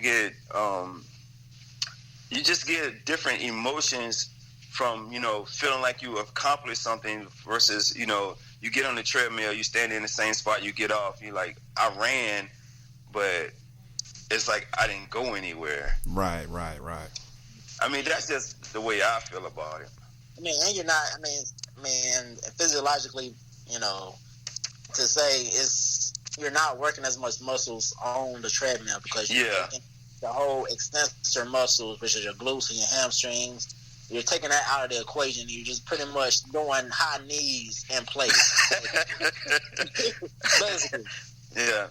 So, I mean, when the weather doesn't permit and I have to get on the treadmill to keep my endurance up, I go forward, then I turn to the side and I sidestep, then I turn around and I run backward, because that's just the way I feel like I get the full workout from doing the treadmill. Yeah, but as far as the trail as opposed to the track, what's the difference between those two right there for you guys? I mean, it's basically like you're running. Take it from a track athlete. You're running in a circle. With sprints, okay, you're sprinting and then you're done. Like whether it's a 100, 200, 400, you do that and you're done. You doing laps, it gets boring. You know what I'm saying? It gets repetitive. Like the distance runners, that's why I give them a whole nother level of respect. Whoever do those, miles and 2 miles and shit. The triathlon type of people. They run and swim and. Yeah, that's a whole nother monster. Yo, but it's crazy you bring that up. Like, I always looked at the triathlon as a young kid growing up, being athletic and all that stuff, and I actually wanted to try it one time just to get that experience. And I feel like I'm gonna start training for that joint. Yeah. I definitely want to do one, but for me, I feel like we always attach ourselves to other people's vision, and I had an idea as far as, making it fit me personally. I came up with this event that I call, it hasn't come into fruition yet, but the Urban Celebrity Fit Camp. So basically, like, I know a couple of people that's pushed forward and made their own self notable, and for lack of a better term, they're all in an urban area. So I wanted to get those people together because, like, when you do things of that nature, what do? They go and get the most successful, the most notable people and bring them into their event to make their event draw more people, draw the crowd of the people that they're already attached to. Right.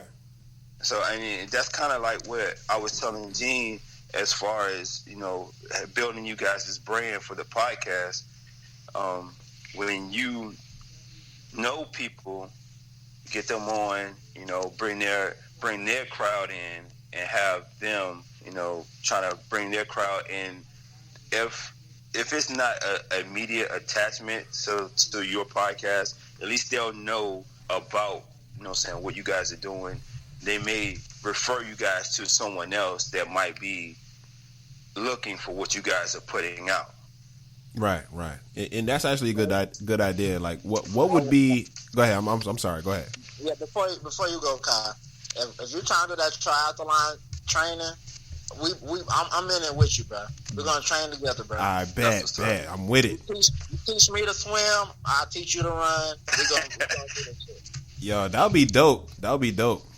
Yeah. I mean, it definitely will bring a lot of light to the podcast. So you would have to come with the next episode right after that triathlon or whatever the event that you do. Come hard with everything that you brought, and I'm gonna say you have to be laser focused on bringing not being the last person in that event. Like they gotta see the group passed by people that's been doing it for at least 10 years, you know? So if you get that if we get that in our minds where we're going to be the breakout group that's passing people that's been doing this for years, then when we put that podcast out that next week following that event, people are going to listen because they want to know how we did what we did. Facts. Yeah, very true. So that event you was talking about that she wanted to throw within the community, what kind of activities would be going on? So it really depicts on where we have it. Well, we have this park. It's called Hayheads Park. They have, like, you know, where you can swing out into the water, and then they have one of those big inflatable balloons, and if you jump on one side, the other person goes flying.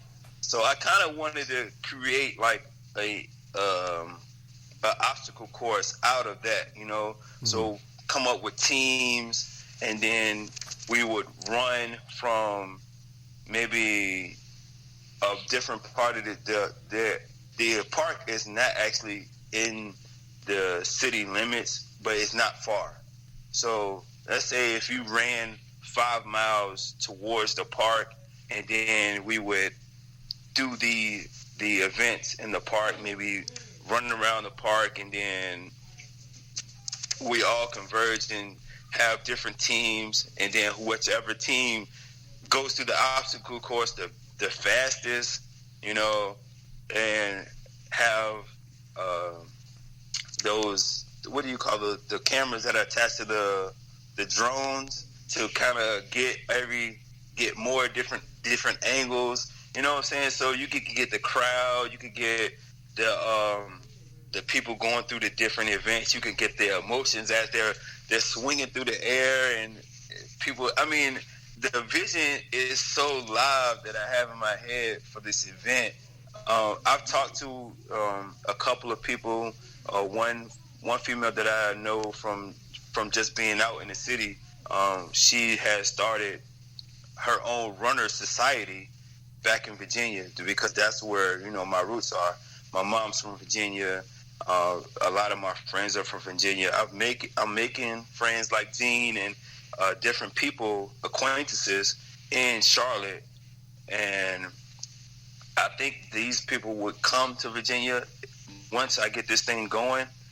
But my root is in Virginia, and I wanted to start there because I feel like I would have a bigger turnout than going somewhere else.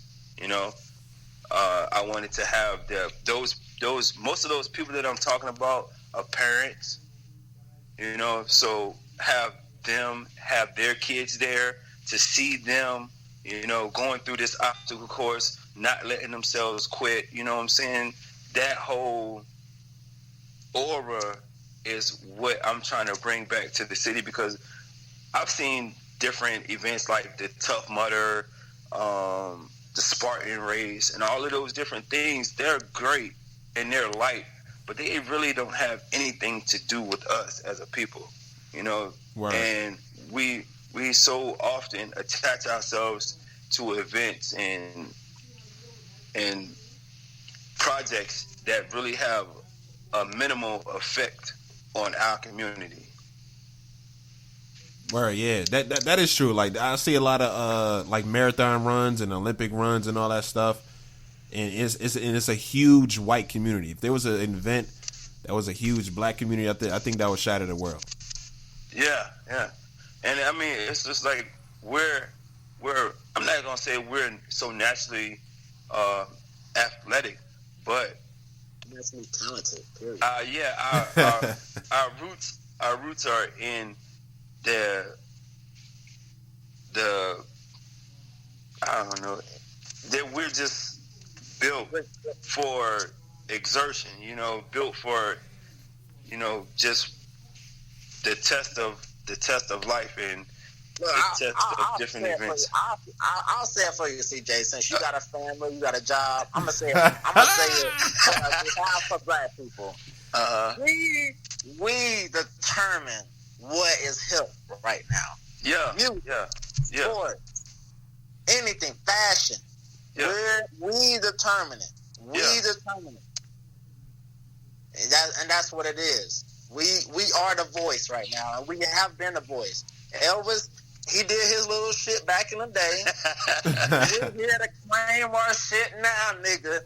James Brown ain't got it. Yeah. Alright, we here. Yeah, I'm with it. I feel you, bro. We here and we always been here. And Elvis, he took a lot from the black community as well. So that just goes to show that we determine the culture. Exactly. So whenever you do that little shindig, just know I'll be the DJ. Yeah, I'm a DJ now. I'm in full support, man. Oh yeah, Jen, you a DJ? I'm a DJ now. I got my set today, bro. Oh, that's what's up. Today. I'm about to be practicing like a mug.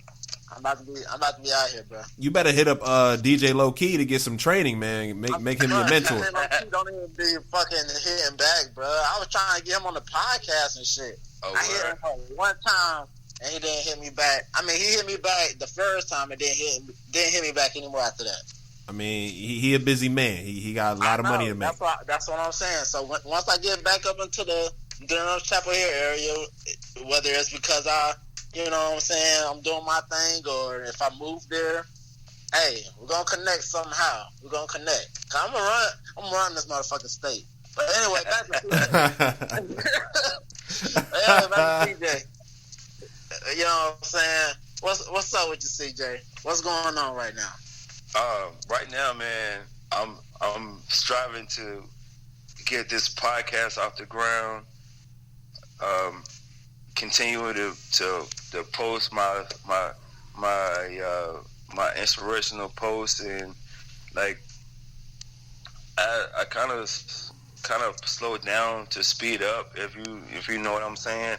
No, exactly what you're saying. So I was posting every day for, I'm gonna say, close to like a year. I got like 1,000 something posts. Not all inspirational, but most of them are in that arena. And I started realizing, like, you're doing so much talking, but what are you actually doing? And then once I figured that out, stuff started popping up in my life. Like, I bought a new car. Me and my wife bought a new house. I got a raise, and then different stuff started started popping up, I started thinking about, my son, aiming to get his clothing line out. It's called Brock Star Legacy. His middle name is Brock. Hey, send me that link. I'm gonna buy something. That's what's up, bro. That's what's up. So and it's just like I wanted to build a community where like you guys are doing your thing, and you have expertise that some people may not know that they need at that time. Like I didn't know that I needed someone to help me get into the whole podcast. Like I thought I could just listen to a couple of videos and it's different when you have someone that's actually in the trenches doing it, and they know what works and what doesn't work, so you kind of circumvent that trial and error. So that's why I'm so grateful for you guys allowing me to be on your podcast, and I'm getting the feel for it right now. It's kind of like I'm jumping out of the plane all over again. My parachute is opening, and I'm looking around, seeing what do I need to do next. Right, and that's a wonderful thing. People fail to realize that, they get too anxious and they're not patient enough for their right timing in life, and a lot of people just get too scared and have a lot of fear. Like, if I don't do this is not going to happen. If I just take your time and do one thing at a time, and do it at your own pace. Stop looking at the timeline. Stop looking at what everybody's doing. Just do everything you love at your own pace, and it's going to happen for you. Yeah, definitely. It's beautiful. This is a beautiful moment in Black history. Yes. But now that we surpassed that, Kyle brought up a good point earlier in the podcast. Oh, yeah. About the whole early 2000s. He think that they was some corny niggas. and you CJ, you was in your prime during that era. So, all right, so first of all, before we want to clear the air. Let's about the 2000s that you do not like. Let's clear the air before you answer that question. Let's clear the air. What I said about the early 2000s was it's lit and corny at the same time. I love the early 2000s. I grew up in the early 2000s. But looking back, I look at the fashion. I'm like, oh shit! Like we really wore baggy jeans and long white tees and all that good stuff. I feel like the 90s fashion was a little bit more lit than the early 2000s fashion, in my opinion. That's just my opinion. What's the difference in the fashion?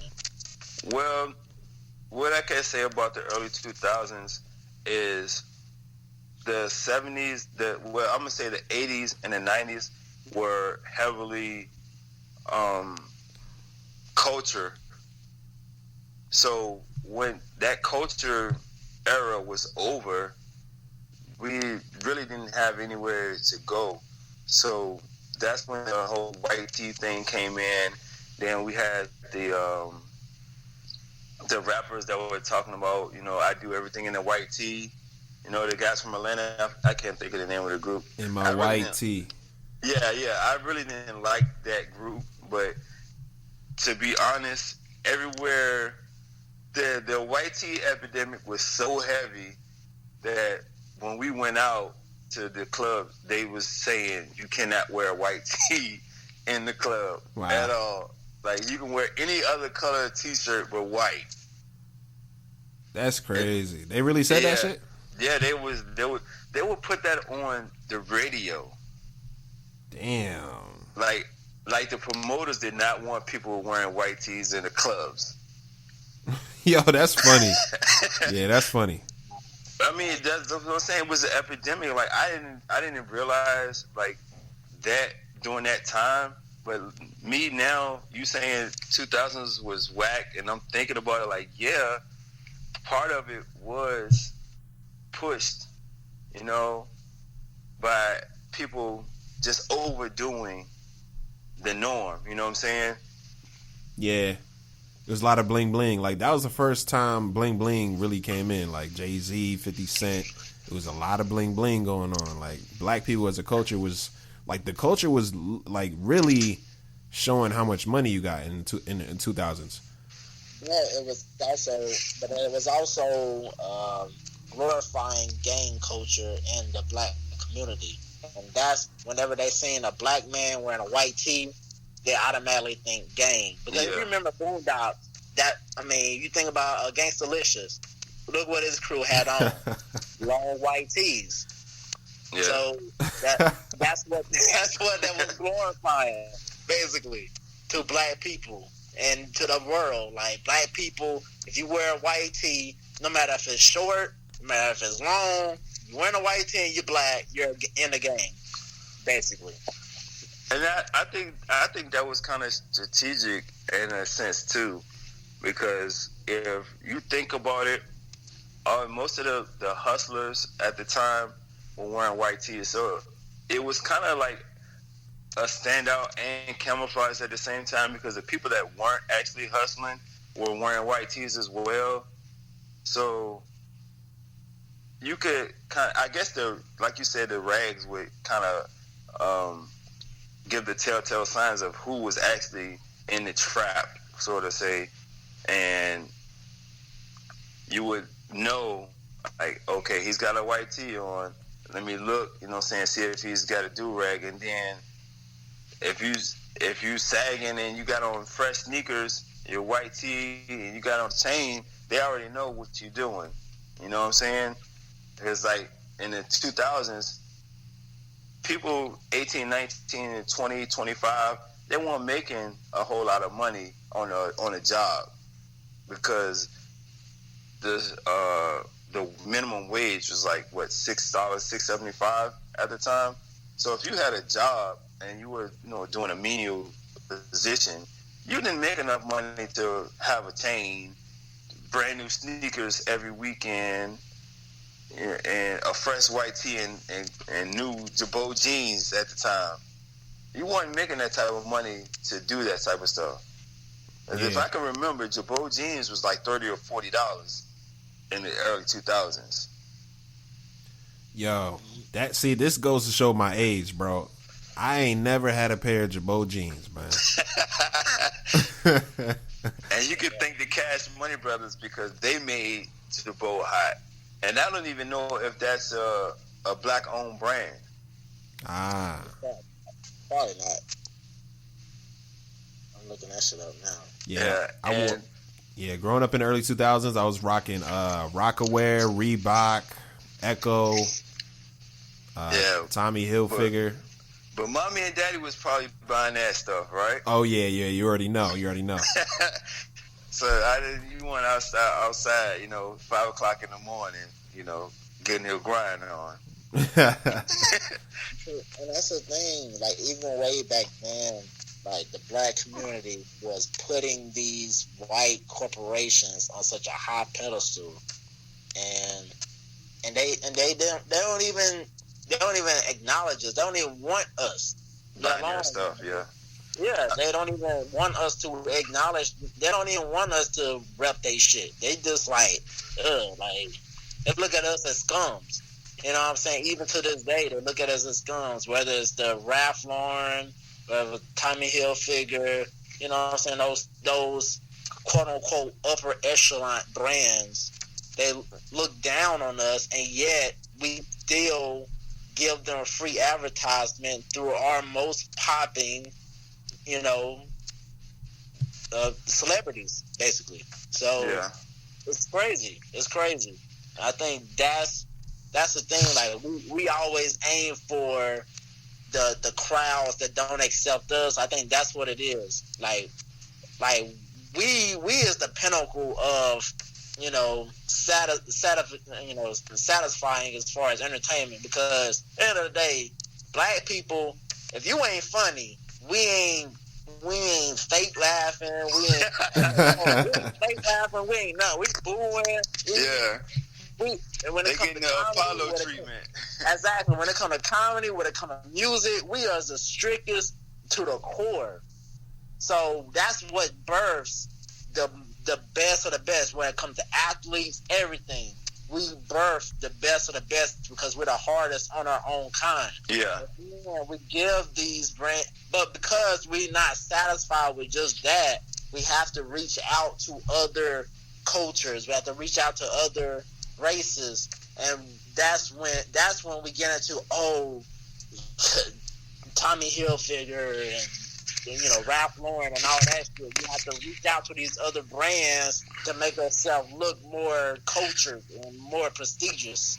Yeah, but that's Gene. One thing I can say about that is Rockaware really cracked the code with his brand, and he got it from Fat Farm and Fubu.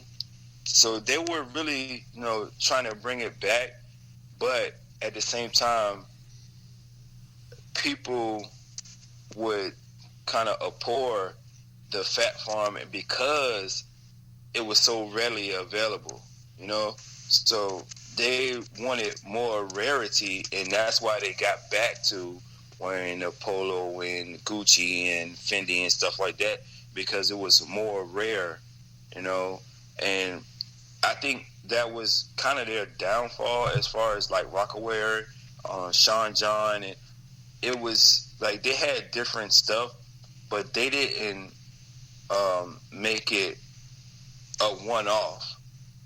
So basically, you had 200 shirts sent into a 100-mile radius.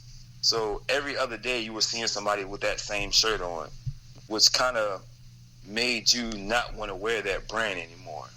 Yeah, I can see that. So, like, I like Sean John, I like Rockaware, but at the same time, it became the Polo and the Levi because everybody was wearing it. And at that time is when I created my own clothing line, Crovotus Clothing. And it was pretty much, I don't know if you heard of Mesquite or what was the other? It's like shirts that were painted on like Picasso type of painting. So I created that while I was in the military, but I was kind of coming out, and it kind of stemmed from me wanting to stand out when I was in high school. Like, I would get my mom to buy Tim's, and I would take a pen or a marker and I would draw inside the Timberland sign, just so my Tim's didn't look like everybody else's Tim's. So I would have the wheat Tim's, but I would have a red Timberland tree. I see what you're saying. And once those Timberlands got to the point where they were worn out, like, you know how the suede kind of is no longer suede anymore. Mm-hmm. It's like a leather. So I would paint those Timbs maybe black or blue or some other color, and then I would take my marker and I would go over the Timberland sign in a totally different color. So my whole life, I've tried to been on the I want to be me, no matter the cost type of deal. Did you create the black pants wave? Possibly. I don't know. Like the black suede Timbs, I know I created. Like the black leather Timbs, I don't think too much. I think they were already out then, but it wasn't really prevalent. Like I was born in Newark, so a lot of the stuff that I did wasn't down here. So I would wear shorts and boots. Like the mountain gears and the Gore-Tex, I would go back home from 10 to about 16. I was going back to Newark. So I would pick up and get my grandmother to buy me different stuff. And then when I came back to Virginia, it was like I was the most popping guy because I was wearing like shorts and Gore-Tex boots. Nobody had seen that because in Virginia, they just wear Nikes or Reeboks. Yeah, so you was ahead of your game. Yeah, I mean, I was lit. You know what I'm saying? So when everybody was wearing just shorts, or like it started getting cold and people were starting to wear jeans, I would wear shorts and long johns and my boots. Oh, word. Okay. And this is what, early 2000s? Yeah, this was like late 90s, early like 99, 2000, somewhere around there. Word. So, and then that's when, you know, the Jabot, Hot Boys and everybody started coming in, and like they were wearing those brands, and then Sean John came along. I mean, Fat Foreign came about, and then FUBU, and which was good because I liked wearing those urban baseball leagues and the urban basketball leagues where it wasn't attached to the NBA, you know. But I wasn't like a big sports guy, and I'm still not really a big sports person.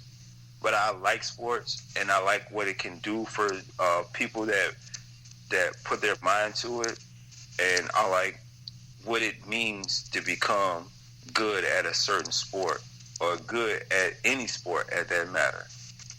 It takes drive, initiative, and you have to be dedicated. That's the one thing that you guys can say about putting this podcast out is you guys are dedicated. Otherwise, you would have quit a long time ago. Yeah. Or you would just be like, you know what? Nobody's listening. Let's just hang it up. You know what I'm saying? Mm-hmm. So I commend you guys for that. Yeah, I appreciate that, man, because we out here, we getting, 6 views a video. We still out here, though. We working. Yeah. I was thinking about that today. Like, the podcast, because there's so much, like, it's a new industry, and there's so much to be said for the next 5 to 10 years in the podcast industry that it's basically like a long-term project more so. You don't want to make it, you don't want to say it's a career necessarily. You want to say it's a long-term project because you know it's going to make money in the future, but you just don't know how. Yeah. So it's just one of those things where you just have to think it through and then just update, you know what I'm saying, whether it's in life, period, or just technology wise, you know. So yeah, that's how I look at it. That's just you know, the lay of the land right now. Well, to be honest, my first interaction with a podcast was with a guy called Steve Pavlina, and he really talks about lucid dreaming. And at the time, I was listening to it, and I was hearing him say podcast, but I had no idea what he meant by podcast. I was just listening to it because I thought what he was saying was interesting. And he had his wife on there, and they were basically talking about how not really the law of attraction, but the law of how you make things work for yourself. You know, when you focus on something and you go to sleep thinking about it and you wake up thinking about it, how you attract more opportunities for yourself just by doing that, being cognitive on how your mind attracts the things that you put it towards, you focus on. Exactly. Everything is a mindset. Like, you don't achieve anything without that mindset being right. Yeah. You know, a lot of people, they go to college and then they go to grad school, then they get their doctorate, and they still don't know what they want to do with their life. Yeah. Because all they doing is going to school, doing the next step. But are you searching for what you really want to do in life? I don't know. Yep. Are you actively trying to find? I mean, I used to say, I'm so passionate about this, but you can be passionate about a lot of things that you really don't give a fuck about. You can be passionate about a lot, like just keeping it a band. You can be passionate about a lot of stuff you don't give a fuck about. It's all about, are you obsessed with it? Yeah. Is there that level of obsession, like you just said? Do you go to bed thinking about that shit? Does it make you want to lose sleep in a good way? Like, you want to stay up to do it, but it's, you actively, like, if you're not doing it, you just actively is on your mind, so you can't go to sleep. And that's what I was trying to find. Once track stopped, that's what I was trying to get back to that point. Because not everybody can get to that point. And that's when I then finally came down. It was like, and realized, like, wow, this is what it's like to not necessarily have that obsession. Yeah, that's what 90+% of people in the world go through. Like, they don't have. They just want to live life. Like, people that's outside of America that live in a third world country, their obsession is to just live. Like, can I get the next meal? You know what I'm saying? Yeah. It's really a like an American caliber thing, like a country that's powerful enough that where, you know what I'm saying, niggas is out here eating ass as opposed to, you know what I'm saying? Like, that's how you need to eat. You know what I'm saying? Like, that's the, but like I said, like, it's different in America. So boom. I must say, before you continue, it is a nutritious meal, but continue. Go ahead. Okay. All right. This podcast is taking a turn. We just took a left turn. All right, it's taking a left turn. Okay, let me steer it back into place. Okay, boom. So, USA. All right. And I love this country because this is where I was born. So yeah, I mean, this is where 90% of Americans is. You know, they're just trying to figure it out, and oftentimes they just get in that loophole. You know, whether it's at a retail spot, whether it's at a factory, whether it's, truck driving. Because, like, my dad, he's a truck driver. He always wanted to be a truck driver. But then I was talking to him about the DJ and shit, like, just a couple of days ago. I didn't even know that he wanted to be a DJ at one point. He just said he never did it. So then he said my DJ shit came in today, and he was like, yeah, I'm going to try it out. I was like, okay, cool, go ahead. He was like, oh, I'm just joking. Like, Dad, go ahead. My whole life, you the reason why I made it to this point. You want to use my fucking DJ set, use it, please. If that's what's going to make you closer to what you want to do in life, do it, please. Yeah. You know what I'm saying? And I think that's where, it's like I said, money don't move me. And I don't know if I said it on the podcast. I don't know if I said it just in real life. Money don't move me. What makes me happy moves me. And if money comes with it, that's a bonus. Yeah. That's why I'm doing this podcast shit. That's why, after track stopped, because track, let's face it, that's not one of the highest paid sports leagues in the world. A lot of people don't even know there's a fucking professional league for track. You know what I'm saying? Like, I had no idea. I wanted to do it because that was my passion. Yeah. And you know what I'm saying? And I feel like this DJ shit can be my passion. But I know my dad, he put a lot to the side because he had to raise 4 kids. He had to be the man of the house. So he couldn't go that route for whatever reason. So if one of your offspring is providing you the opportunity to do that shit for once in your life, do it. You know what I'm saying? Like, that's what we is in America, and that's why it's a beautiful country. Because now we're in a position where our ancestors are, they put us in position to finally, for us to finally take advantage of what they died for. What they put their blood, sweat, and tears in. You know what I'm saying? So that's where we at right now, and that's why we have to keep pushing the culture forward. We have to keep pushing it forward, bro. Yeah. And a side note on that, Like you said, just do it. Like that's why the Nike brand has the greatest slogan in America. Just do it, because it not only influences the athletes, it influences anyone who want to achieve anything they want to achieve. Just do it. So that's why Nike is a worldwide brand. Yeah. I just want to add that in there. Shout out to Nike. Yeah. Yeah, hey, unless Nike is sponsoring me, I'm not even gonna speak on that brand. What brand you speaking on? Man, I'm not my brand, Brockstar Legacy. Yeah, there you go. That's how you do it.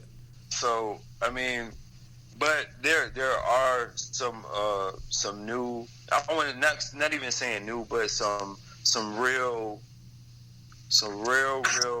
good high-end black-owned fashion lines that I've come across, and I actually came across an application that allows you to design your own shoe, and once you get 6 sales, they start producing that shoe. And it's actually I think it's the same company that produces Master P's and Manyatis, because the same shoe style, I seen it on that site. You know, is it one of those? It's one of those high-end brands. Yeah, it's a Italian-made leather shoe. Oh, I think I know what you're talking about. Yeah, I think it's called Alive Shoe. Yeah, I don't know. A dude came into Planet Fitness when I used to work for them a couple of years ago. Trying to flex because I had a female on the staff, and he was trying to flex for her and shit. And he was saying like, I'm balling, I do this, I do that. I think he was for that shit. Like, I got my own shoe and shit. Look at this, and I'm like, okay, cool. That goes back to the cornball era. you always got that person that's going to put what they're doing ahead of why they're doing it. You know what I'm saying? So you can tell when someone's disingenuine. They're just doing it just to say, oh, I did this, or I do this, or I'm the shit because I do such and such thing or that or another. But those people at the same time, they push away people that may or would support them by having that attitude. Do you feel like that's what's going on with the like are you a big fan of music, right? Yeah. So do you feel like that's what's going on in like the hip hop community with, the new rappers? They kind of push away from the older generation because they like, the older generation, oh, they ain't like back in my day. And then, they like, man, fuck y'all then. We doing our own thing. And I think that pushes evolution of music. So like that whole mumble rap thing came in really quick, and it's starting to die back out because the people that were doing it, I don't think they could actually rap. I think they just got popping because they wanted to dumb down the society. So people that were just saying and rhyming and riding the beat or the drum or the snare or whatever instrument was being played over the beat, and they kept pushing it because they started seeing people walking around murmuring things that made no sense at all. And now people will start realizing, like, hey, you ain't saying nothing. Why should I listen to you? It's kind of, but now the trend is rapping off beat, like Blueface, like rap off beat. So it's like the same way they were mumble rapping like a few years ago. Now it's like off beat thing is now prevalent. Well, I mean, I don't know if they're doing it purposely, but rapping on the beat is a skill set. Like, anybody can, say anything over a beat, but to actually be in the vein of that beat, it takes a real devoted person to do. Like Jay-Z, Nas, he raps on beat and off beat, and then he gets back on beat. You know what I'm saying? So it takes it's a real intuitive skill set to be able to rap in that vein. So I don't know if they, JJ's rapping and the beat's playing in the background, or they purposely rapping, in between the bars of the beat. I have to listen to this Blueface guy. I haven't heard of that. Do yourself a service and never listen to Blueface. Yeah. Well, He's hot right now because, like you said, I mean, he's just one of those niggas that's kind of dumbing down the culture. But yeah, I ain't into the music, and I like I mean, he ain't underground anymore, but I like a lot of different artists. I like different shit, and that's just not it. It's not. Yeah. Well, I mean, the best thing about growing up when I grew up is the music had meaning, and it had soul, and it had a movement, So I'm not sure if you're familiar with Public Enemy, Flavor Flav, and all of those different eras. Even MC Light, MC Ren, all of those people, like NWA, all of these groups and rappers, yeah, they had their belligerent ignorance moments, but their most derived music was about bringing people together, expressing yourself and making a difference. Like now, everybody's rapping. I mean, it's so many rappers talking about gold and diamonds and fucking this chick, and I'm a this and I'm a that. It's ridiculous, but at the same time, they got it from the music in my area, because there were people in the 60s and 70s that was talking about being a Rolling Stone, which is the same thing as being promiscuous, chasing this chick, and I gotta have the hottest and newest, and the chick that's most popping, and all of this stuff. And it's kind of like the cycle kind of repeats every few years, where they talk about, hey, I like this chick, so I don't mess with these chicks over here. And it's like you kind of get caught in that trap, and for the most part, a lot of people don't have the mentality to figure out how to break that cycle. Yeah, that's facts. That's definitely facts. And like, going back to my childhood, it was just me and my mom. For whatever reason, my biological father wasn't there, and I told myself as a child, all the way till my teen years, when my mom got married, that I would never leave my child without a father. And that's been my obsession since I can remember, because my mom, just like any other single mom, dated, a variety of guys, and which was kind of good for me and bad for me at the same time, because I got to see every different attitude, every different demeanor in a male that I patted myself not to be like. Word, okay.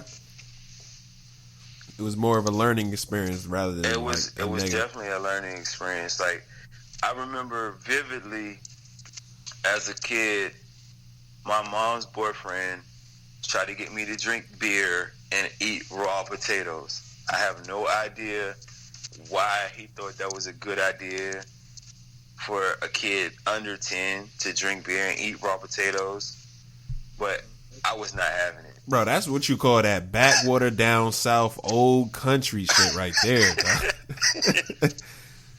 Golly. Put that on us, man. I don't know why he felt like I was supposed to eat raw potatoes, but I was not eating it. Like, golly, I ain't never. That's a punishment. yeah, and I had done anything. Damn, man. That's crazy. Needless to say, I made sure my mom got rid of that guy. Yeah, that's what's up, man. Yeah, and it kind of sucks that the child has to become kind of the protector, the warrior, to keep your moms away from all the bad seeds that may come around. Yeah. Another thing that's kind of weird, but I'm gonna be transparent. Like, I've become a quote unquote butt watcher, and it stems from me being a kid walking through downtown Richmond, and every so often I'm looking and I'm seeing the males of the time staring at my mom's butt. She was a nice figured woman, and I'm looking and I'm wondering what the fuck, what are they looking at? And then I realized, like, they're staring at her ass. So I started walking behind my mom, which in turn made me a butt watcher. Like, I wasn't really trying to watch my mom's butt, but it just so happened that I was always behind her, trying to protect her from being stared at by other guys. Wow, that's interesting. Yeah, that's interesting. And, like, now I have this infatuation with butts. Like, and it's crazy because my wife knows it. And anytime she see me staring off into space and there's a woman around, she's like, "You staring at her butt?" And I was like, I could have been, but I don't know. Hey, look, you are not alone. I might have been zoned out, but eventually. Hey, and honestly, I was probably staring. I probably was looking. Hey, it's all good, man. You're not alone. I feel like 95% of the male population does the same thing. So, but not for that reason though. That's different. Yeah, it's different. I can't lie. That's different, man. But that's the only child syndrome. I mean, like, if you had a brother, you could, one would be on one side, one would be on the other side, so you kind of offset, everybody staring. But like, when you're the only child, you have to walk directly behind. If that's that's your mode, like, you start out holding hands with your mom, and then you look back and you see everybody staring, and you're like, what are you looking at? And every guy you walk past, you turn around and look at him and see what he's staring at. Then you start letting your mom hand go and you walk behind her. Word. Yeah, that's something different, man. I never heard of that side of the story before, but it's good to be enlightened by different perspectives. I ain't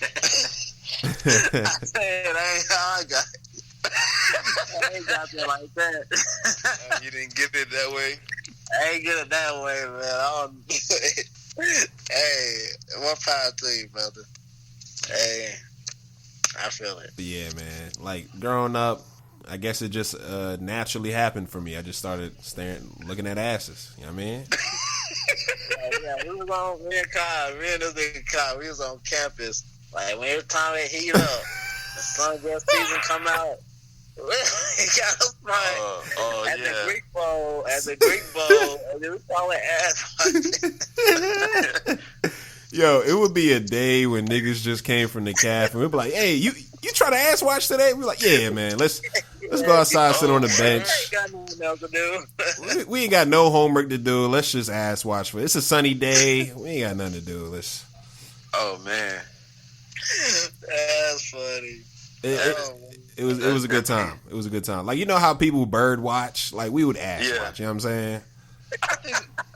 I think I probably would have fallen right in line with you guys, man. Hell yeah, join the club, man. Yeah, I don't think I had friends that would just like sit around and just do exactly that. But we'll always hit each other like, "Man, you see that?" Oh yeah, I saw that. You gotta be on the black campus, bro. Be on the black campus. Hell yeah. It's different, bro. Different. Man, especially on Chicken Wednesday. Oh man. Chicken Wednesday. Chicken Wednesday, Fresh Friday. It's crazy. I'm about to go back to Central to go in the cat for Chicken Wednesday, man. I'll pay for this time. Right. Shit. Man. I was gonna say in Houston though. Oh hell yeah. Houston trip coming up in 2020. The funds should be looking right. Houston, what's going on in Houston? Me, G, and a mutual friend are going on a just a trip, a little vacation trip, maybe for a weekend, 3-day. Going to Houston, Texas, see how it is out there. May hit a strip club, may hit another club or bar. Just have fun, you know what I mean? Oh, okay. I was in Pasadena, and I think it was 2013, 14. So I actually got to Pasadena is no, it's not Pasadena. Pasadena is in California. It's Paladino, I think, is in Texas. Florida? No, it's in Texas. Palestine? El Paso. Oh, it's something with a P. El Paso. No. It's not El Paso. It's right outside of Houston. We got to drive. I think it was like 45 minutes to Houston and see Dallas Stadium. Let me see. Dallas. Okay, you seen Dallas Stadium. I feel like it's Palestine. Let me see. Palestine. Nope, that's Jerusalem. All right, never mind. I don't know. Oh, let me see. I think I can pull up my pitch. No, hold on. Let me see. Yeah, it's Palestine. It's Palestine. I mean, that's what popped up when I put Palestine, Texas. I don't know if that's the actual place you're talking about. But you were so confident to say, yeah, it's Palestine.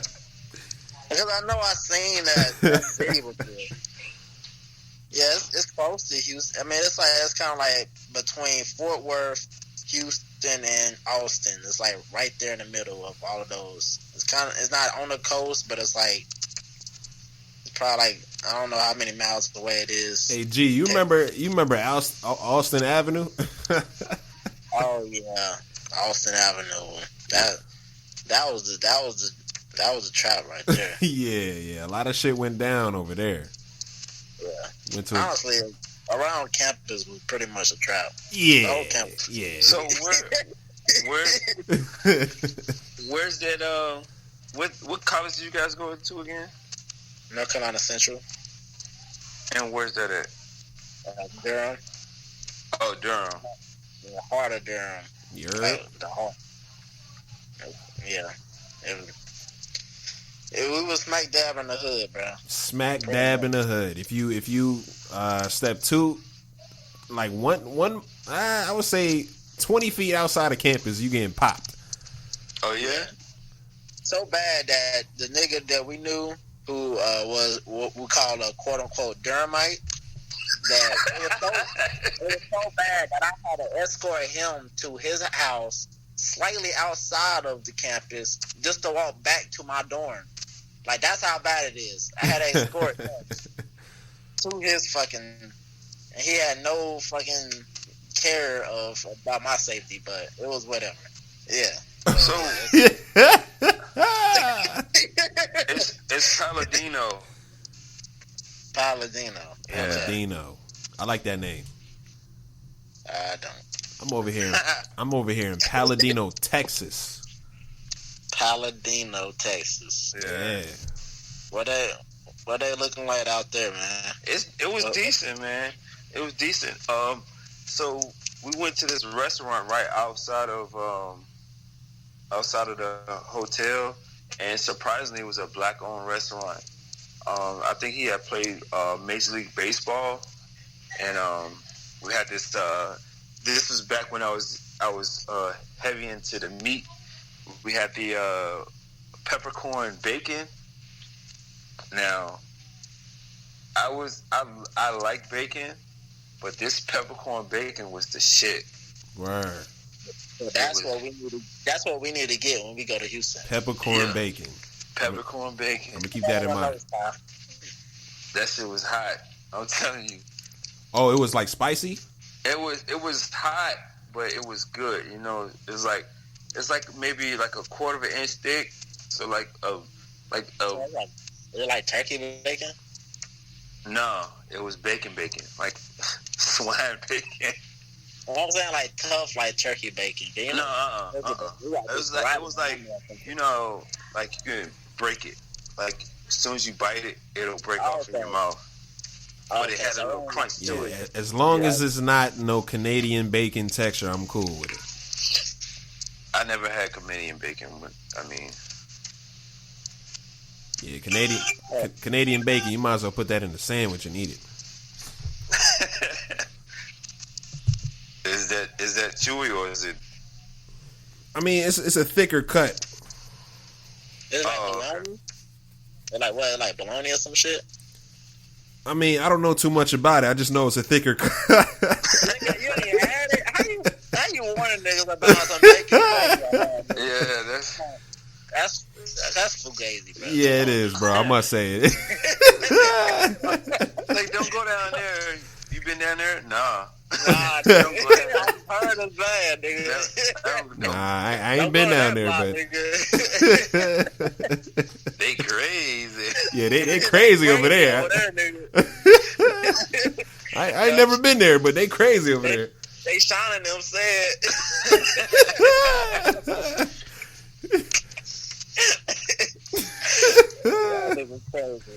That shit is crazy. Anyways, what else you got for us in Texas? What's going on? What's really going on in Texas, bro? What's going on in Texas? Well, I was only there for like a week, so I didn't get to do much. You know, it had festivities going on. We did go to a strip club. It was a totally different experience. Okay. Like, I don't know what I expected, but it wasn't what I expected. What is that, a good thing or a bad thing? It was like so let me just draw it back. You got me scared over here, man. Go ahead. No. I mean, it was different, but their strip clubs, they kind of like make it like it's well, I guess at least the one we went to, they made it like it was high society or whatever. Mm-hmm. So when we went up, we had to wait, and I'm like, there's nobody in the lines. Why are we waiting? So we had to wait for people to come out of the club so that we could go in. Wow. So we sat outside for like 20 minutes because we didn't want to drive anywhere else, because most of the other strip clubs, they closed earlier than the one we were at. So we went in there, and then this is my younger cousin. That's like my little brother's bachelor party. So I'm the best man. So I'm you know what I'm saying, shit in the brick because I'm charged with all the fun, you know. So I'm trying to make sure, you know, it goes off without a hitch. And we go to the club, you know what I'm saying, I GPS the club, and like, yeah, this joint's 20 minutes away. We get there, you know what I'm saying, the parking lot's packed. So I'm like, oh, it's got to be lit in there. So we get up to the door. First off, they're like, you can't wear that in here. So one of the guys had to take his hat back to the car. And then we came back. Like, you guys got to wait 20 minutes. We're like, what? We looking at the line. There's no line. Like, why can't we just go in? It's like we're to capacity. I'm like, okay. And then we standing there, and then this other group of guys walk from the other side like work from the left, and they go straight in. And we like, what's that about? They had reservations. Like, what? Who gets reservations at a strip club? Yeah, that's facts. I ain't never heard of that before. And then, we finally get in, we getting drinks or whatever. So I found like one of the 3 black girls that was in the club, and I'm trying to give my brother a lap dance. And she's like, oh yeah, okay, I'll be right back. So she goes and she leaves, she comes back. And I'm like, you know what? I'm going to just pay her so that way she has to come back. And then we get everything straight. So I give her the $20 for the lap dance. She disappears for like 2 or 3 hours. Damn. I was like, no. So me being me, I'm like, she not about to. I'm telling my brother, like, man, look, this is going down. I'm about to go find this chick. So I'm walking through the club, looking at, looking at everybody, looking at all the stripper face, and they looking at me like, what's wrong with him? So I finally find the chick. I'm like, what happened? Oh, I got busy. I'm like, but I paid you. How you get busy? Like, then you said you was going to get a drink for your customer, and then you was supposed to be right back. I was like, what you thought was going to happen was you going to get some free money. That's not how I work. Right. You got to work for that. So she can't. I've almost literally dragged her back down to where my brother was, and it was like, this is my brother. It's his bachelor party. He's been sitting here dry, you know what I'm saying, not getting no shakes. And I paid you for some shakes. And we want the shakes. So, yeah, we want the shakes. I'm gonna start saying that shit. We want the shakes. I'm gonna walk into the strip club like, look, we want the shakes. Nigga, we got smoothies, nigga. But we want the shakes. Yeah. It's like, man, look, we got to get this popping. So she ended up giving him, you know what I'm saying, a little extra, you know what I'm saying, because I made it apparent that you were not, you're not gaffling me. Like, that ain't working. Everybody's looking at me like, you know what I'm saying, what's wrong with this dude? You know, my cousin kind of borderline, like, man, I'm ready to go. I'm like, no, sir, you're not going anywhere. So you get these shakes. You get these shakes that I paid for. Hell like, yeah, man. That's like going to dinner, paying for dinner, and not eating. No, you ain't doing that. Besides all of that, though, how did the strippers look? Were they good, decent, good bodies, right? Fat asses, all that? I mean, it was some decent ones, but it was like some of them were strange looking, and then I guess it was just I'm thinking, you this close to Houston, everybody's going to be black. No, not the case. Wow. It was like 4 black chicks, maybe like 20 would look like Hispanic chicks, and then like 25 just, regular white chicks. Like not even hot, just regular. Yeah, I can sense that. So you got the Friday Night Lights chicks, though. That's the white chicks.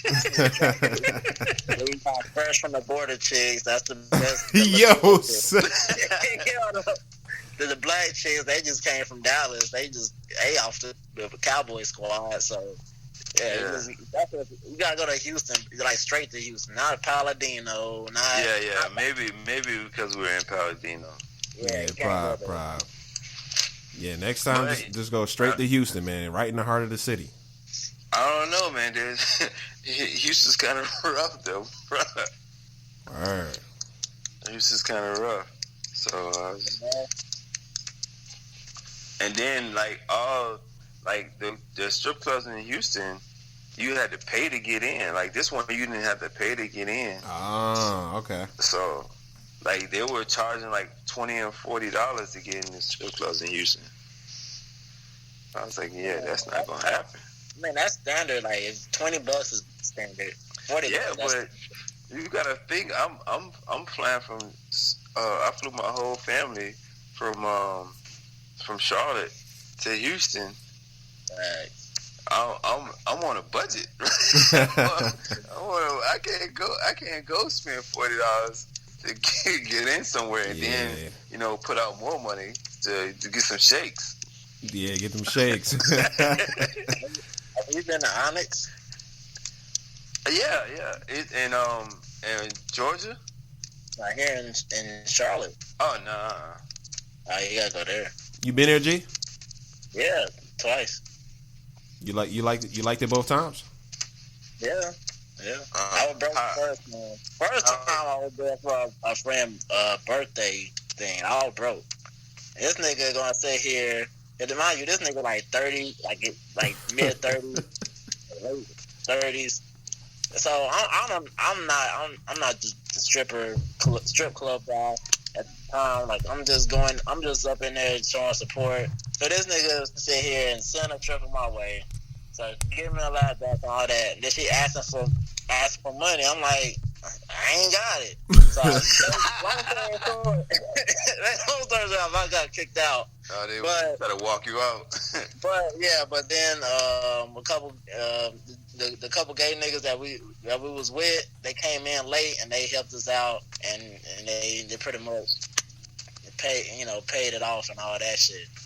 They paid your debts. They paid your debts. I want to say y'all got to keep the gay niggas in the cut. They you know what I'm saying? They some cool niggas. So yeah. I don't think you have to keep gay people in the cut. They're already in there. Yeah, that's what I'm saying. They out there. Hey, but I'm saying, yeah, in that situation they helped out a lot. But yeah. Any but old. Go ahead. Next experience, then I was actually going there to actually spend money. So it was a great experience next time around. How much should you bring to a strip club? At minimum $60. Okay, I like that. Yeah, $60. Yeah, that should be the minimum. Yeah. Yeah, that's if you know you in a bunk, you in a bunk strip club, you ain't gonna want no shakes. True shit. No, honest, they only charge $10 for a lap dance. Yes, and you touch all that shit. Oh wow, shit! Like the private room or right there? No, right there. Okay, so private room is probably a little bit more. I mean, nobody. You don't need to go to private room. I ain't gonna hold you, bro. I ain't gonna hold you, bro. Look. I did that shit at Miami at 18.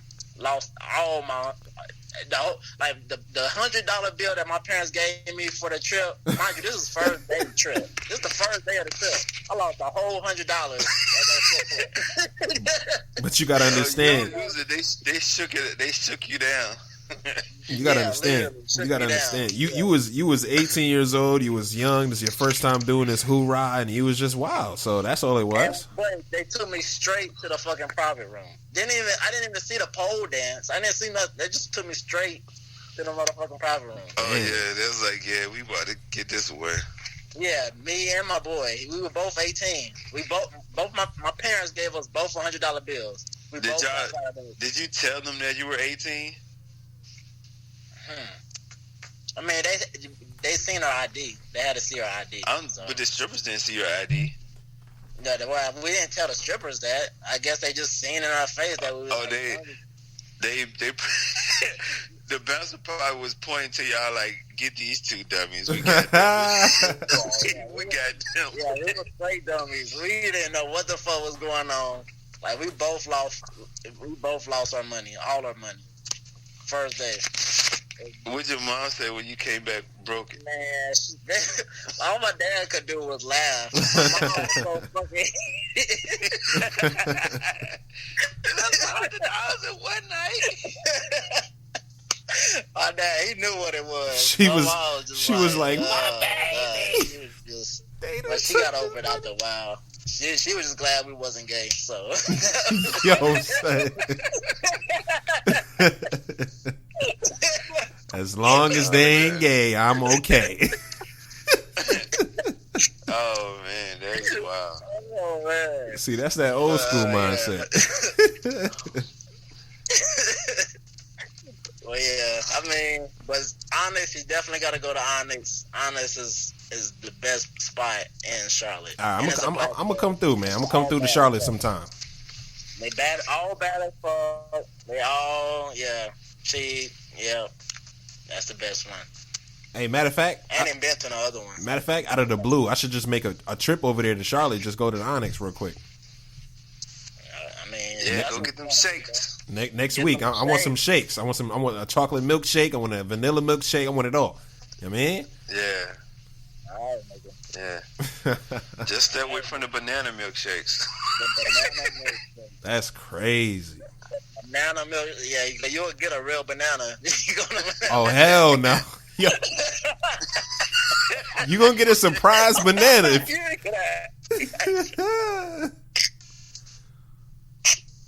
Never had one. Like, hey. No, don't try it. Oh, That man, shit that's is funny. crazy. But I heard you don't want the banana milkshake. You don't want the... Yeah, you gotta stay away from that. But anyway. But yeah. But that's our stripper portion of the podcast, people. Yep. Tune in next week to get some more information on that. Exactly. We'll keep you tuned. But yeah, To man, the stripper. if y'all ain't got nothing else to chat about, we might as well wrap this joint up. Y'all got something on your mind right now? Well, as far as, growing my own society goes, I came up with another idea. I mean, like I was telling Gene, man, I'm the idea guy. Like, ideas just come to me. So Don't give away for free to the people. You know what I'm saying? hey, but you need people to make it a thing. But you have corporations that'll steal it and make it their thing. You know what I'm saying? Well, you can use verbal as a legal copyright. And they can use their $billion lawyers to say it. nigga, what?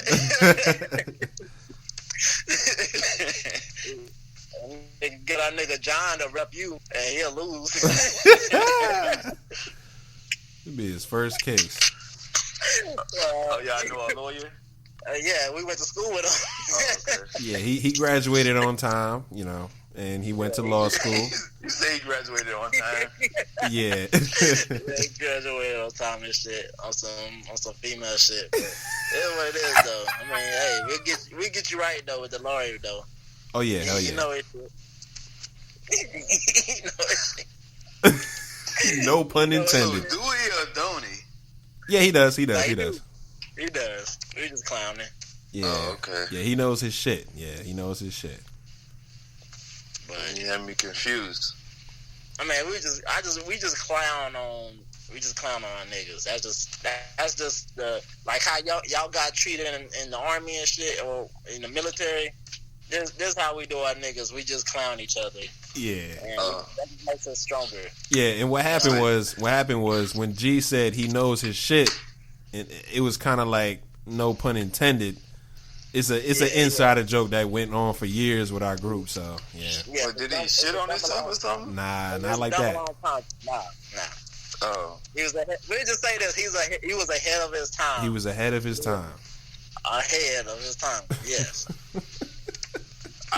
Don't. See, the thing is this, bro. I don't want to out the man if he's not on here for him to defend himself. So that's just, you know what I'm saying. So I don't know. I guess he was in the cut, so to say.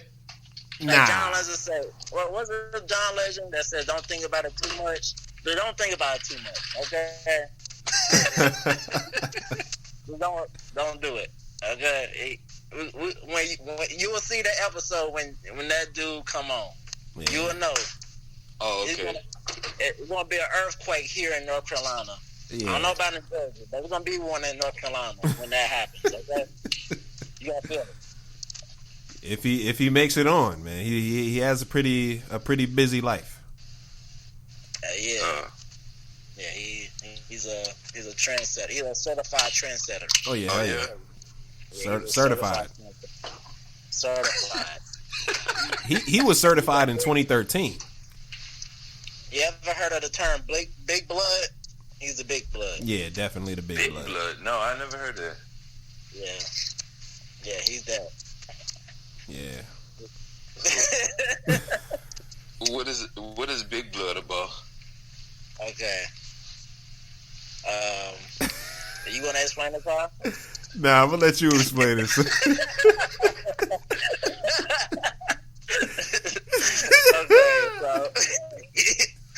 Okay, so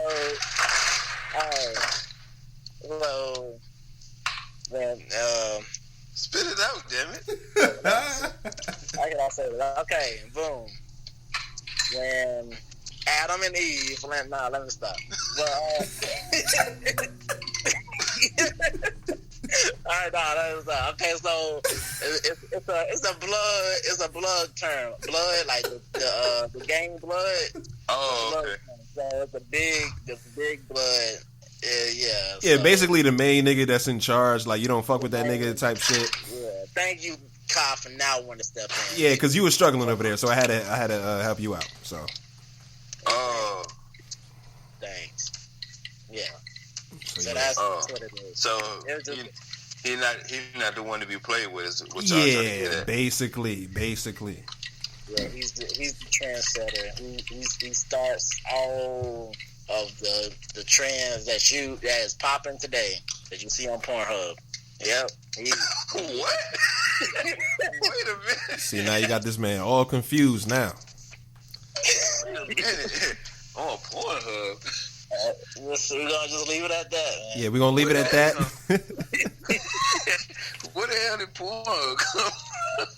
Shit, crazy. We're gonna leave it at that. We're gonna leave it. Man. Until next time when he's on the next episode. So. Until next time. So is he on the episode that I can go back and listen to? Not yet. Yeah. You gotta stay tuned. You gotta subscribe, my nigga. You gotta stay tuned. Yo, that's one of those when I ain't been there yet, but when I get there, it's gonna be lit. Oh yeah. Like we gonna let you know once that episode drops. Like you gonna know. You gonna know, bro. Oh man. He a porn star that wasn't a porn star. Exactly. He's just different, man. And his intelligence is out of this world. His what? His intelligence is out of this world. Oh, okay. What you thought I said?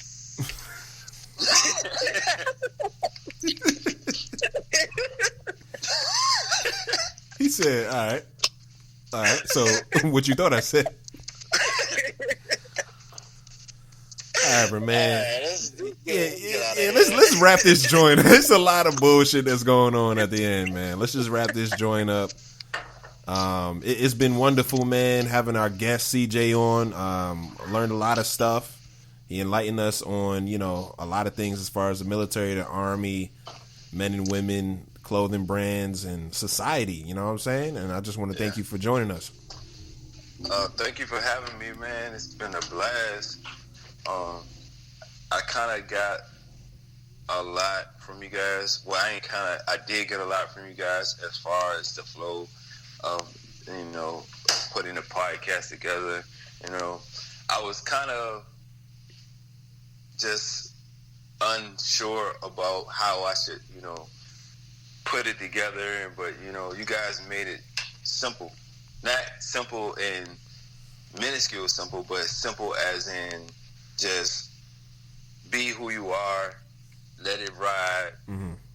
Either they're going to like it or they're not, period. There you go. That's the message, to be honest. Like, we ain't trying to be no politically correct people over here. We just trying to be yourself. And like I said, we're trying to entertain, somewhat educate, and at the end of the day, give openness to all kind of thinking. That's it. Yep. We're not overly sophisticated. We're just a couple niggas shooting the shit. Exactly. And what we like to do at the end is give a couple of shout outs, or one shout out if you like. I'm going to start it off. I'm going to give a shout out to Post Malone for dropping a beautiful song. Like, it spoke to me. It's called Goodbyes, and it's featuring Young Thug. It's a fire song. Y'all should look it out. Look it up. Yeah, especially now that I'm a DJ, I definitely got to seek that out. Definitely got to look that out, man. So that's my shout out for the day. I'm going to hand it over to you guys. You go ahead, Gene. Well, I'm gonna let you guys close it out. So, well, I want to give a shout out to you two guys for spearheading this whole podcast thing and giving me an insight, on what it feels like being on a podcast. So let me give a shout out to the hosts, Gene and Curry. Appreciate that, man. Much love. Hey, G, you got a shout out over there? Yeah. So I want to give a shout out to Paul Gasol. He signed a 1-year deal, $2.6 million to Blazers. So shout out to him. Shout out to Steve Kerr for saying "fuck y'all niggas" for forcing trades and shit. That was his response to Anthony Davis. So shout out to Steve Kerr. Shout out to who else? Shout out to Taylor Iwan with the tackle for the Titans. He tested positive for a Doreen, which is a performance enhancer, but then he took a polygraph test to prove that he was telling the truth, and so shout out to him. I don't know if he was telling a lie or not. Niggas be acting like they can beat the test and shit and can't. So I don't know if he won, but shout out to him. And yeah, that's my shout outs. Can I give one more shout out? Go ahead. Hey, we want to give a shout out to all the strippers out there giving out those shakes. Giving out the shakes. There's no better way to end that with that shout out, man. Yeah, shout out to all those strippers out and giving out those shakes, man. Make sure you guys do not order the banana shakes. Just to stay away from those banana shakes. I'm gonna pass on the banana shake. Yeah, definitely. No banana shakes. No banana. Yeah, that was good. Thank you guys again for listening. Make sure you guys, tune in every week and follow the page on Instagram. That's the Burg Bros Podcast. Like pictures and engage. Give us some comments and, keep looking out for us. My name is Kai Smoove. You can follow me at the Crooklyn Third on all social media sites. Holla at me. G, what you got? So y'all need to continue to like, subscribe, comment to our page, Burg Bros Podcast. My page, Freddie G the Don, will eventually be lit because now I'm officially a DJ now, so it's gonna be lit eventually. So subscribe to that, and yeah, that's that. Thank you. This is the Burg Bros Podcast.